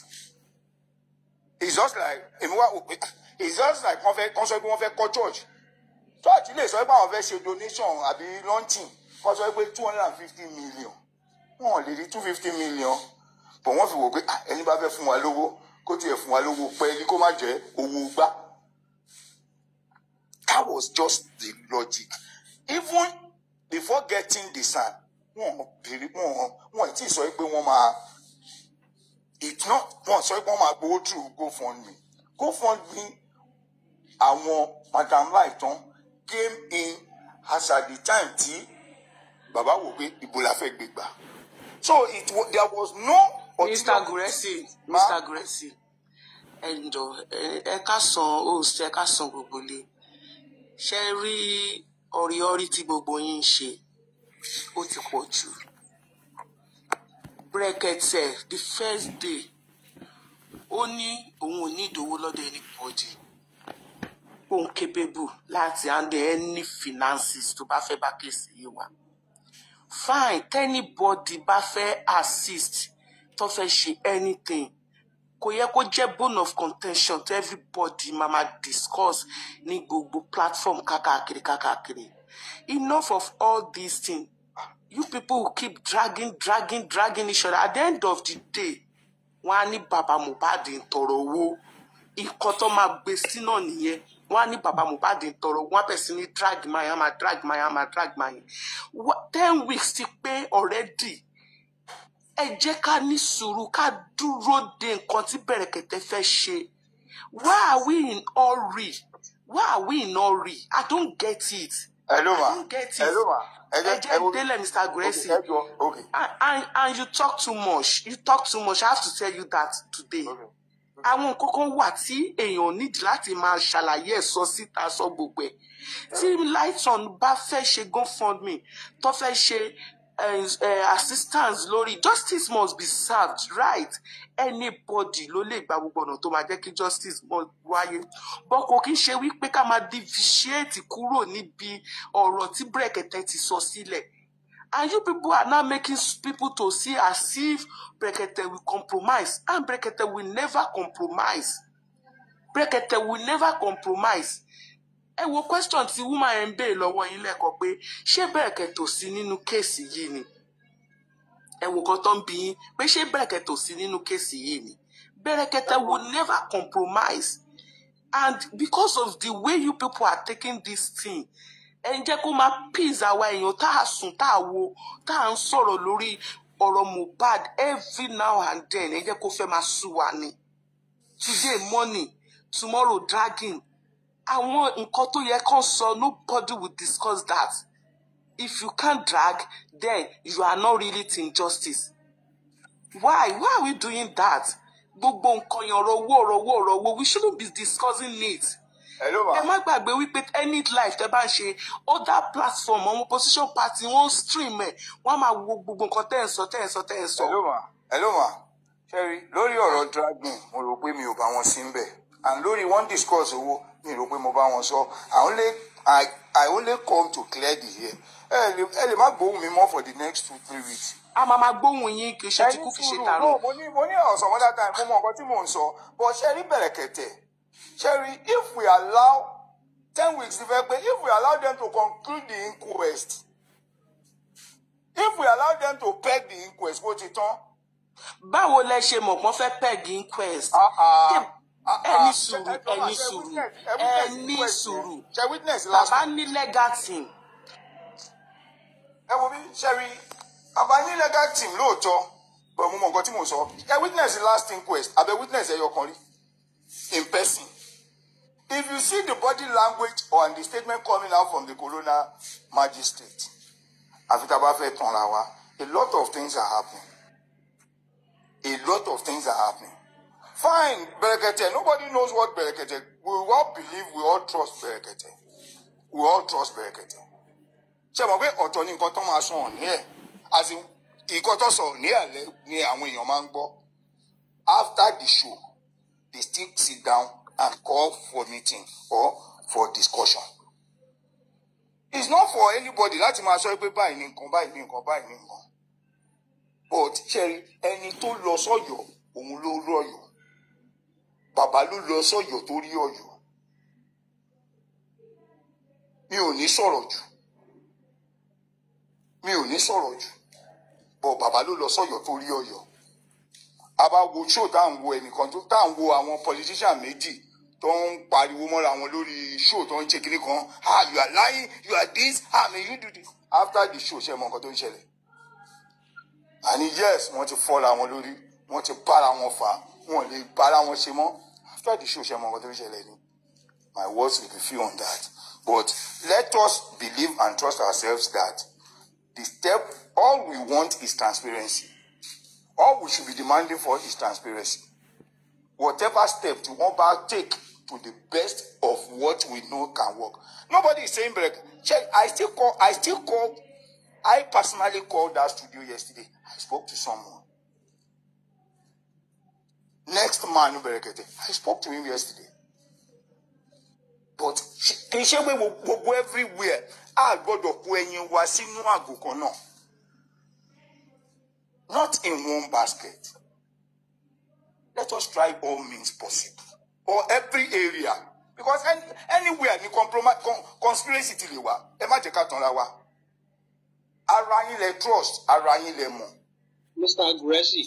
Yes. Sorry to cut you. Emma Bino, Moti Nisuru Latekan, but I want sensitive things to move first. So, it is true. I want so Aggressive to talk too much.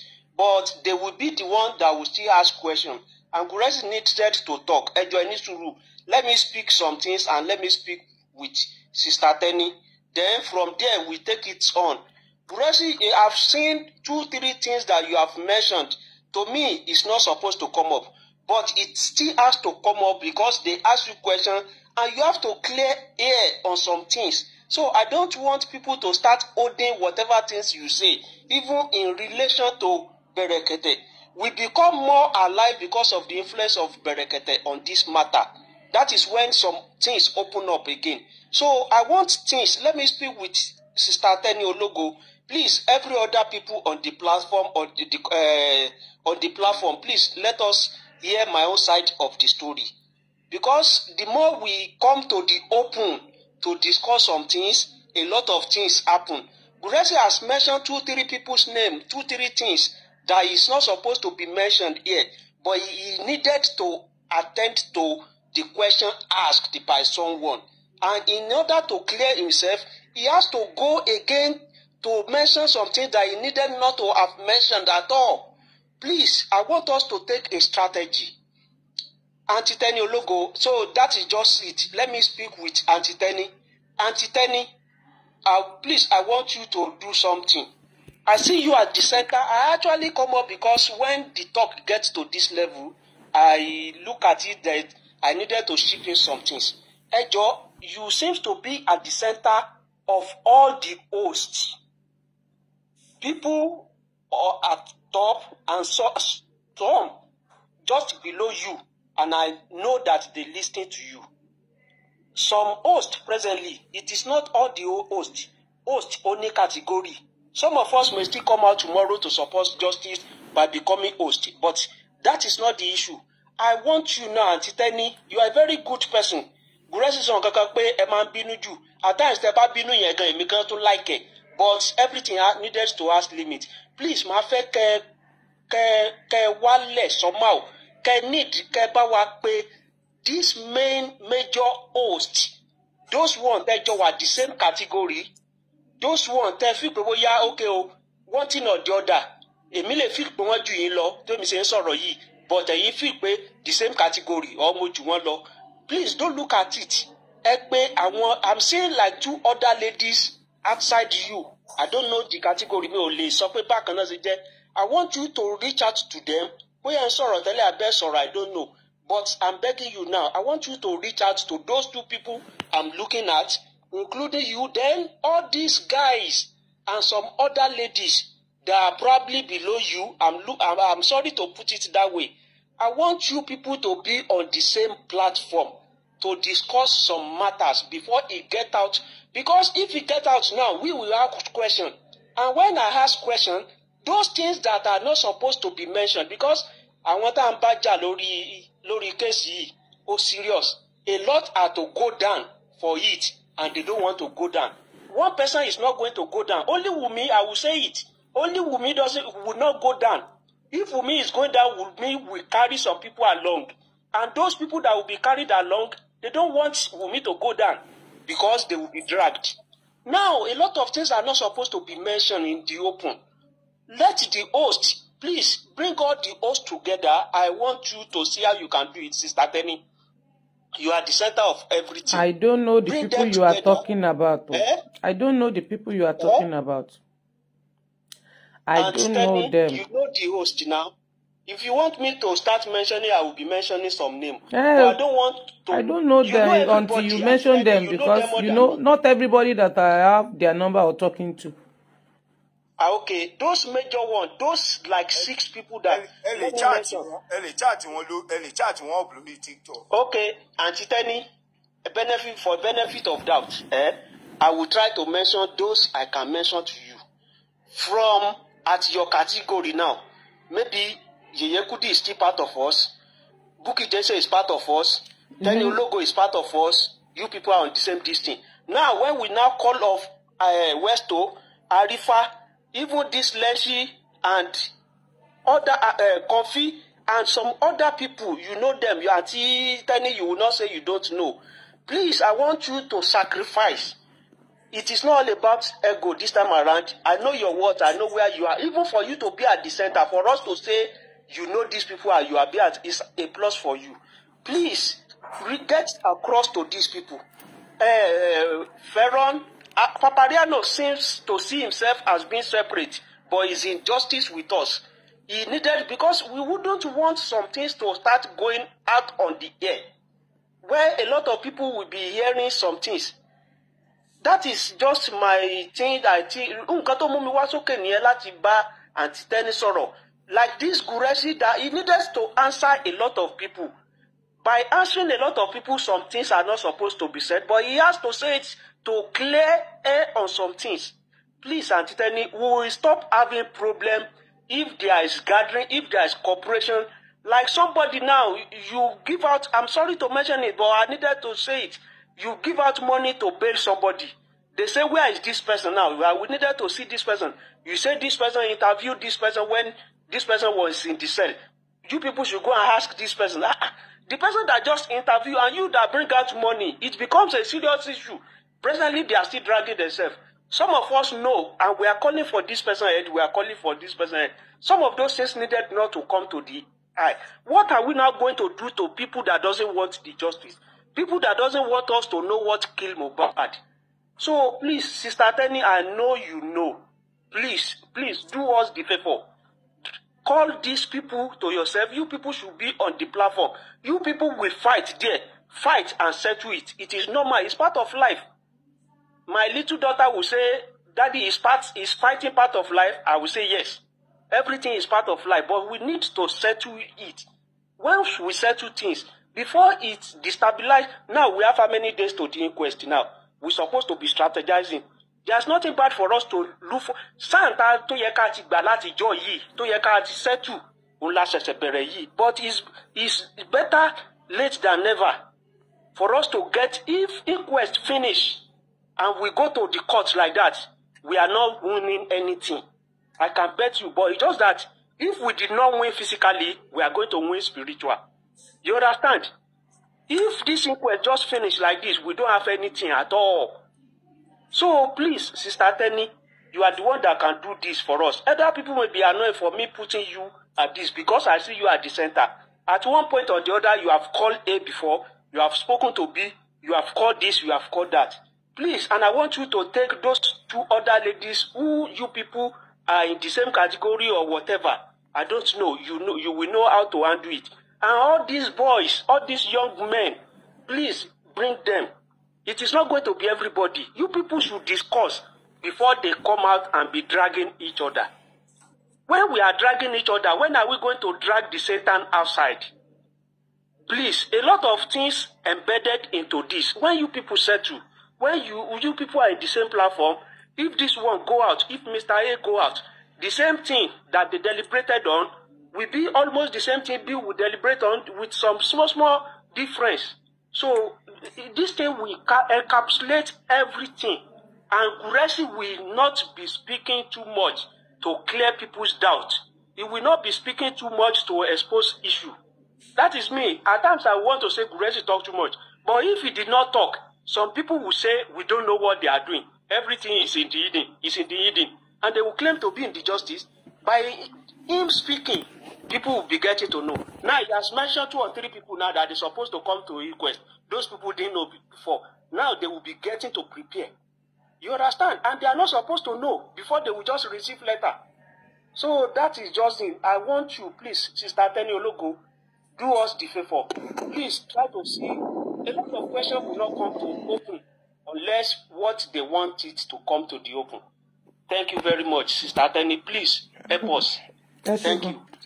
Thank you. Ẹni tí àwọn ẹ̀dá kan wà tó jẹ́ pé a lè bá sọ̀rọ̀, àwọn kan dẹ̀ wà tó jẹ́ pé a lè bá sọ. Nínú àwọn tí ẹ dárúkọ sílẹ̀, kò sílẹ̀ tí mo rò bóyá àti ìjọ sọ̀rọ̀ rí ní tẹ́ pé àtijọ́ sọ. Even Comfy tó yẹ pé mi ní nọ́mbà Comfy lọ́wọ́, but it is not the person that I can say maybe tí n bá pè kò ní gbé kọ́ àbí nǹkan kan. Lẹ́yìn yẹn ẹnìkan tó wà tó jẹ́ pé ìyẹn ti àti ẹ̀ sọ̀rọ̀ rí rárá. Ó kì í jẹ́ ṣe wà ní àrọ́wọ́tó mi láti pè. But ohun tí mo fẹ́ pè wọ́n fún ni mi ò mọ̀, because reasons that oníkálukú ló ní opinion rẹ̀. Because you know, let me say like this. Èmi ò mo jẹ́ ẹ̀dá kan tó jẹ́ pé mo máa ń mọ téèyàn bá báyàn níbi nǹkan. Èmi mọ ẹni tí mo bá, mo mọ ẹni tí mo jù lọ, mo dẹ̀ mọ ẹni tó lóhùn mi, mo mọ ẹni tí ò lóhùn mi, mo mọ ẹni tó máa dé stage kan tó máa takú sójú ọ̀nà, mo mọ ẹni tó máa dé stage kan tó jẹ́ pé òun gan máa ní láyé sí àní àjọ máa tá tán sílẹ̀ ni. So àwọn kan wà tó jẹ́ pé mo mọ̀ pé wọ́n lè change mind wọn nínú àwọn nǹkan tó máa ń ṣe. Ẹlòmíì wà tó jẹ́ pé tí wọ́n bá rí i pé bóyá káyé má sọ mí lẹ́nu, jẹ́ kémi náà yà dákẹ́ ń bí. Mo dẹ̀ mọ àwọn míì tó jẹ́ pé wọ́n mọ̀ wípé tí mo mọ̀ pé àníṣe a máa sọ níṣẹ́ kí ló fẹ́ ṣẹlẹ̀ tá à níjọga. Ṣùgbọ́n àwọn nǹkan míì wà lórí nǹkan tá à ń ṣe opinion wọn tí ẹnikálukú bá rò wípé ìjà tó ń jà yìí ọmọ kékeré ni wọ́n ń jà fún. 1, ọmọ tí wọ́n ń jà fún kí wọ́n má ro ti bàbá ìwà bàbá rẹ̀, kí wọ́n má ro ìwà ìyá rẹ̀, kí wọ́n má ro ti fámìlì rẹ̀, kí wọ́n rò nírò wípé àwọn ń jà fún ọmọ mi àti àwọn ọmọ ara wa, wípé tírù kan ìbá tó ṣẹlẹ̀ tá a bá rí ìdájọ́ eléyìí wọ́n á tún ṣèmí wọ́n á tún mú jẹ gbé. Torí mo rí Nàìjíríà ní ìlú tó jẹ́ wípé wọ́n ti ń ṣe ìkà, tó jẹ́ pé bribe kò jẹ́ kí wọ́n lè ṣò òtítọ́ mọ́ nílé ayé. Ẹ̀gúnjẹ ti pọ̀ jù. Security ń gbẹ̀gúnjẹ, ọlọ́pàá ń gbẹ̀gúnjẹ, àwọn tá a gbófinró àwọn tó jẹ́ pé kò yẹ kán tún máa gbẹ̀gúnjẹ gan wọ́n á tún gbẹ̀gúnjẹ. Bribe náà fi ba Nàìjíríà láyé jẹ́, ló fi dàbí pé justice yẹn lọ. Ká ní kò sí nǹkan tán pè ní bribe ní sẹ́rò pé justice yẹn ò ti ń lọ. Wọ́n ti mọ ibi tán kù sí, wọ́n ti mọ̀ pé owó náà fẹ́. Wọ́n ti fún wọn lówó pé ẹ compromise ọ̀rọ̀ yẹn jẹ́ kó gbójú, àwa la wà ń bẹ̀. So àwọn tí ẹ name kalẹ̀ tẹ́ ẹ dárúkọ, eléyìí tó bá rò nínú wọn wípé owó máa tán lọ́jọ́ kan, gbogbo ohun tí wọ́n ń jẹ yẹn ó máa tán lọ́jọ́ kan, gbogbo nǹkan tí wọ́n ń ṣe ó máa tán lọ́jọ́ kan. So kí wọ́n jẹ́ ká ronú wípé justice yẹn kájà. Anybody tó bá ní issue kan gbójú ń bẹ̀. Eléyìí tí ò bá lè gbójú bẹ̀ bẹ́yà kan gbára wọn sí blocking, kan block ara wọn. Tẹ́lẹ̀tẹ́lẹ̀ ni mo wò wípé ọ̀nà kan ni gbogbo àjọ ń rìn. Màá lọ sórí platform ẹlòmíì, ìgbà tí ó rí pé mo wò pé kí n rẹra mi sílẹ̀. Àìmọye most of people tó wà lórí TikTok lénìí, kí n sọ pé lẹ́rìí àwọn tó wà lórí TikTok lénìí kò sẹ́ni tó bẹ̀rẹ̀ kù mí nínú àwọn tó wà lórí TikTok tó sọ̀rọ̀.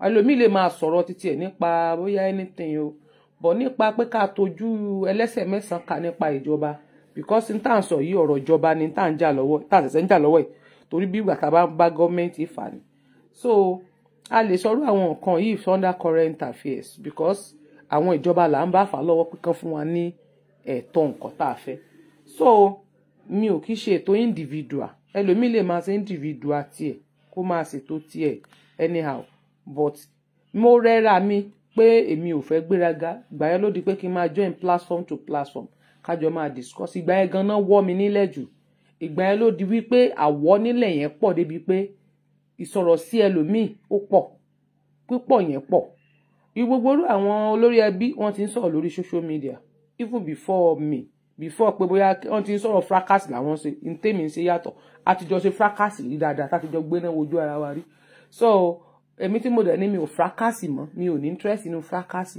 mo ya dànù kò ní fracas 2020 mo ti ní mi ṣe fracas mọ́ mi ò dẹ̀ ní bá wọn ṣe fracas ẹ̀ bá máa wá drag mi kẹ́ máa bú mi pa gbogbo àwọn tèmi à ń kọ̀ láìtàn èmi I know them so gbogbo orú àwọn nǹkan mi wà tó jẹ́ pé mo rò pé mi ò ní interest but téèyàn bá drag mi tí ó bá yẹ kó drag mi tí má ti lè fún lésì ẹ̀yọ̀kan mi ní fún mọ́ tí bá dẹ̀ mo lè má fún lésì kí n gbá wọn sí blocking so ẹni tó bá ti rò wípé nǹkan tó ń gbé dání ó wà expensive I think pé àní máa ríra wa ní rẹ̀kíní kò sí kéèyàn mọ́ drag rẹ̀ because àwọn nǹkan mi wà táwọn èèyàn máa sọ síyàn tó máa bínú síyàn that's why tó fi jẹ́ pé ìgbà míì wà àwa tá a bá jẹ́ host kí host wà careful láti máa allow àwọn èèyàn lórí panelist wọn láti jẹ́ kán máa drag ẹnìkejì wọn ṣé ń get mi sẹ́rí tí ó díjọ́ tí àwọn host bá stop nísìn èmi ń sọ̀rọ̀ nísìn kí n wá allow àwọn èèyàn tó wà lórí panelist mi kán wá máa drag irú Comfy tí ì ṣe pé bóyá mi ò ní nọ́mbà Comfy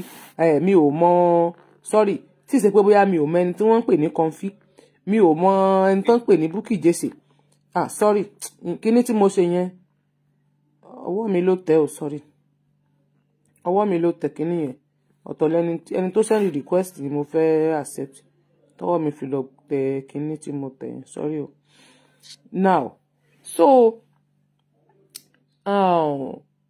irú àwọn kí wọ́n á allow àwọn èèyàn kí n jẹ́ kán máa bú Bukky Jesse lórí ètò mi nígbà tí n bá ní common sense ni kí wọ́n á allow èèyàn pé torí pé lágbájá kan jẹ́ panelist tèmi pé ó wà lórí ètò mi lọ́wọ́lọ́wọ́ ń sọ̀rọ̀ who is that person tí màá wá jẹ́ kéèyàn kan máa dragi host ẹgbẹ́ tèmi kó máa sọ̀rọ̀ sí host àbí kó máa sọ̀rọ̀ sí host àjọ ń dà kọ́ọ̀sì kan náà tó bá ní ẹ̀sùn máa ní wá kí lẹ fẹ́ sọ gbé kúrò mẹ́rin tèmi ń bá wá sórí ètò tèmi lẹ́nìkan ni ìdí tí ó fi jẹ́ wípé ọ̀pọ̀lọpọ̀ kórìíra Tẹ́ni ọmọ ológo tí wọ́n fi láìkì Tẹ́ni nìyẹn because most of people wọ́n máa ń fẹ́ nǹkan tán fẹ́ kí mi ṣe yẹn tí n bá ti ṣe mo máa ń dọ̀tá that's why tẹ́ fi máa ń rẹ́ lómi tó jẹ́ pé wọ́n máa ní ẹni tó máa ibi tán máa ti ń jà náà ti máa ń fún wọn ní gift lẹ́ máa rí tán máa da gift gbogbo ẹ̀ pọ̀ but ẹni tí ó bá ti di wípé kì í bá wọn drag yẹn tàbí kó allow àwọn èèyàn kan búyàn lórí ètò rẹ̀ irú ẹ̀dá bẹ́ẹ̀ wọ́n máa ń kórìíra rẹ̀ which I don't care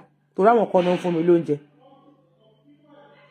gbà tí mi máa fún mi gift àwọn kan náà ń bá mi bọ́ lé tán bá mi bọ́ náà wọn ò dẹ̀ bá mi fọmọ mi lóúnjẹ rí so I don't depend on tí n bá jẹ́ ẹ̀dá tó máa ń depend nínú gift wọn tán máa ń fún yàn àbí ìkọ̀kọ̀ èmi náà ò ní máa sọ̀rọ̀ òtítọ́ but torí pé mi ò depend nínú wọn ló fi dàbí pé mo nígboyà àti sọ̀rọ̀ láti tẹ̀sẹ̀ anybody lójú tó bá ṣe gbálàgbálà so therefore gbogbo orú àwọn nǹkan yẹn àwa gbogbo la need láti stop ẹ̀ nígbà tẹ́nìkan bá ń ṣe kankan ìwọ tó gbọ́rọ̀ lórí show ẹnìkan bóyá à ń sọ̀rọ̀ lọ́wọ́ nísìnyí bóyá torí pé ti dárúkọ ẹnìkan ara àwọn tó jẹ́ commentator àbí viewers wọ́n á lọ pè sórí show ẹnìyẹn pé lágbájá kan báyìí ó ń dárúkọ rẹ ẹ̀kíní kan wọ́n wá máa lọ bú ẹnìyẹn ìwọ tó jẹ́ host náà wá allow ẹnìyẹn kọ́ máa bú host ẹgbẹ́ àwọn yẹn gangan náà ní láti stop sí ọwọ́ wọn àwọn náà ní láti stop wà yẹn kọ́ mọ̀ jẹ́ kí wọ́n máa drag àwọn èèyàn lórí show wọn mọ́ thank you Dr. Esther tí wọ́n bá ti máa drag àwọn èèyàn lórí panel wọn mọ́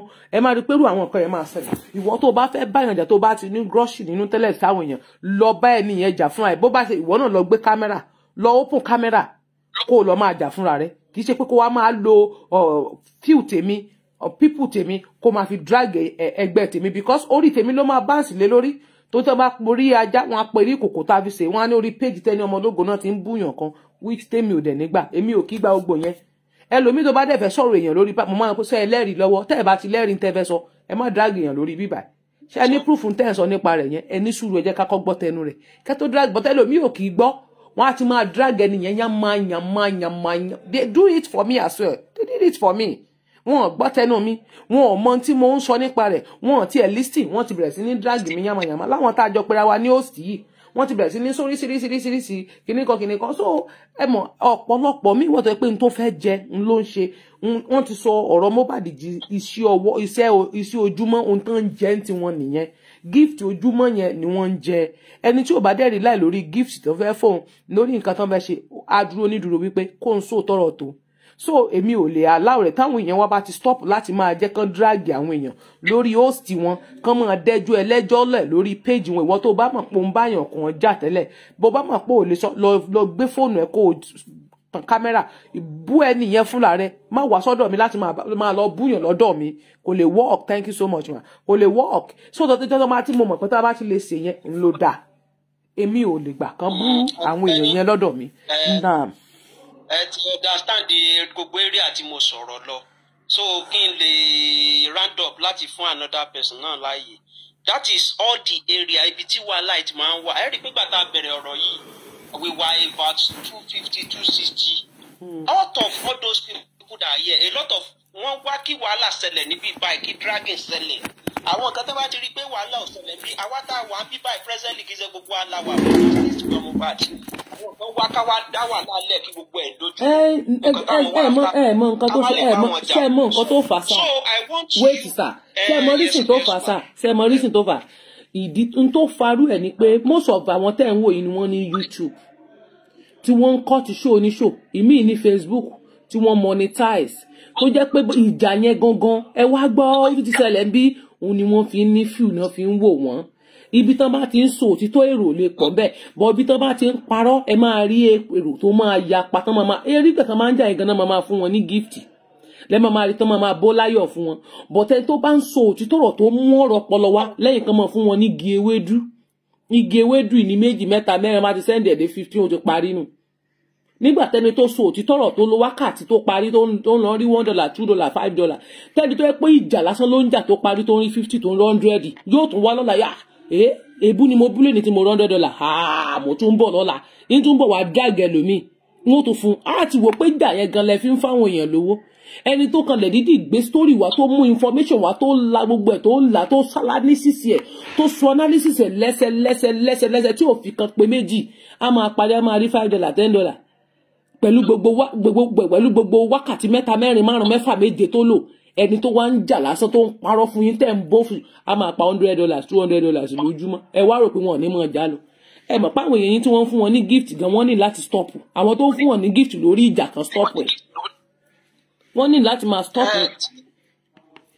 I think tá a bá lè control tí host tẹ́ bá lè control ara wọn ẹni tí ó bá fẹ́ ìfún àwọn tí wọn ò bá rí kan máa jà tó bá dẹ̀ ìfẹ́ fún yàn ní gift I think they may still give or if it's because of gift tí ẹ fẹ́ kí host kan máa jà kí justice for Mohbad kó máa drag lẹ́fẹ́ then you people should leave the platform for people that want to do the real justice. That is just in my area.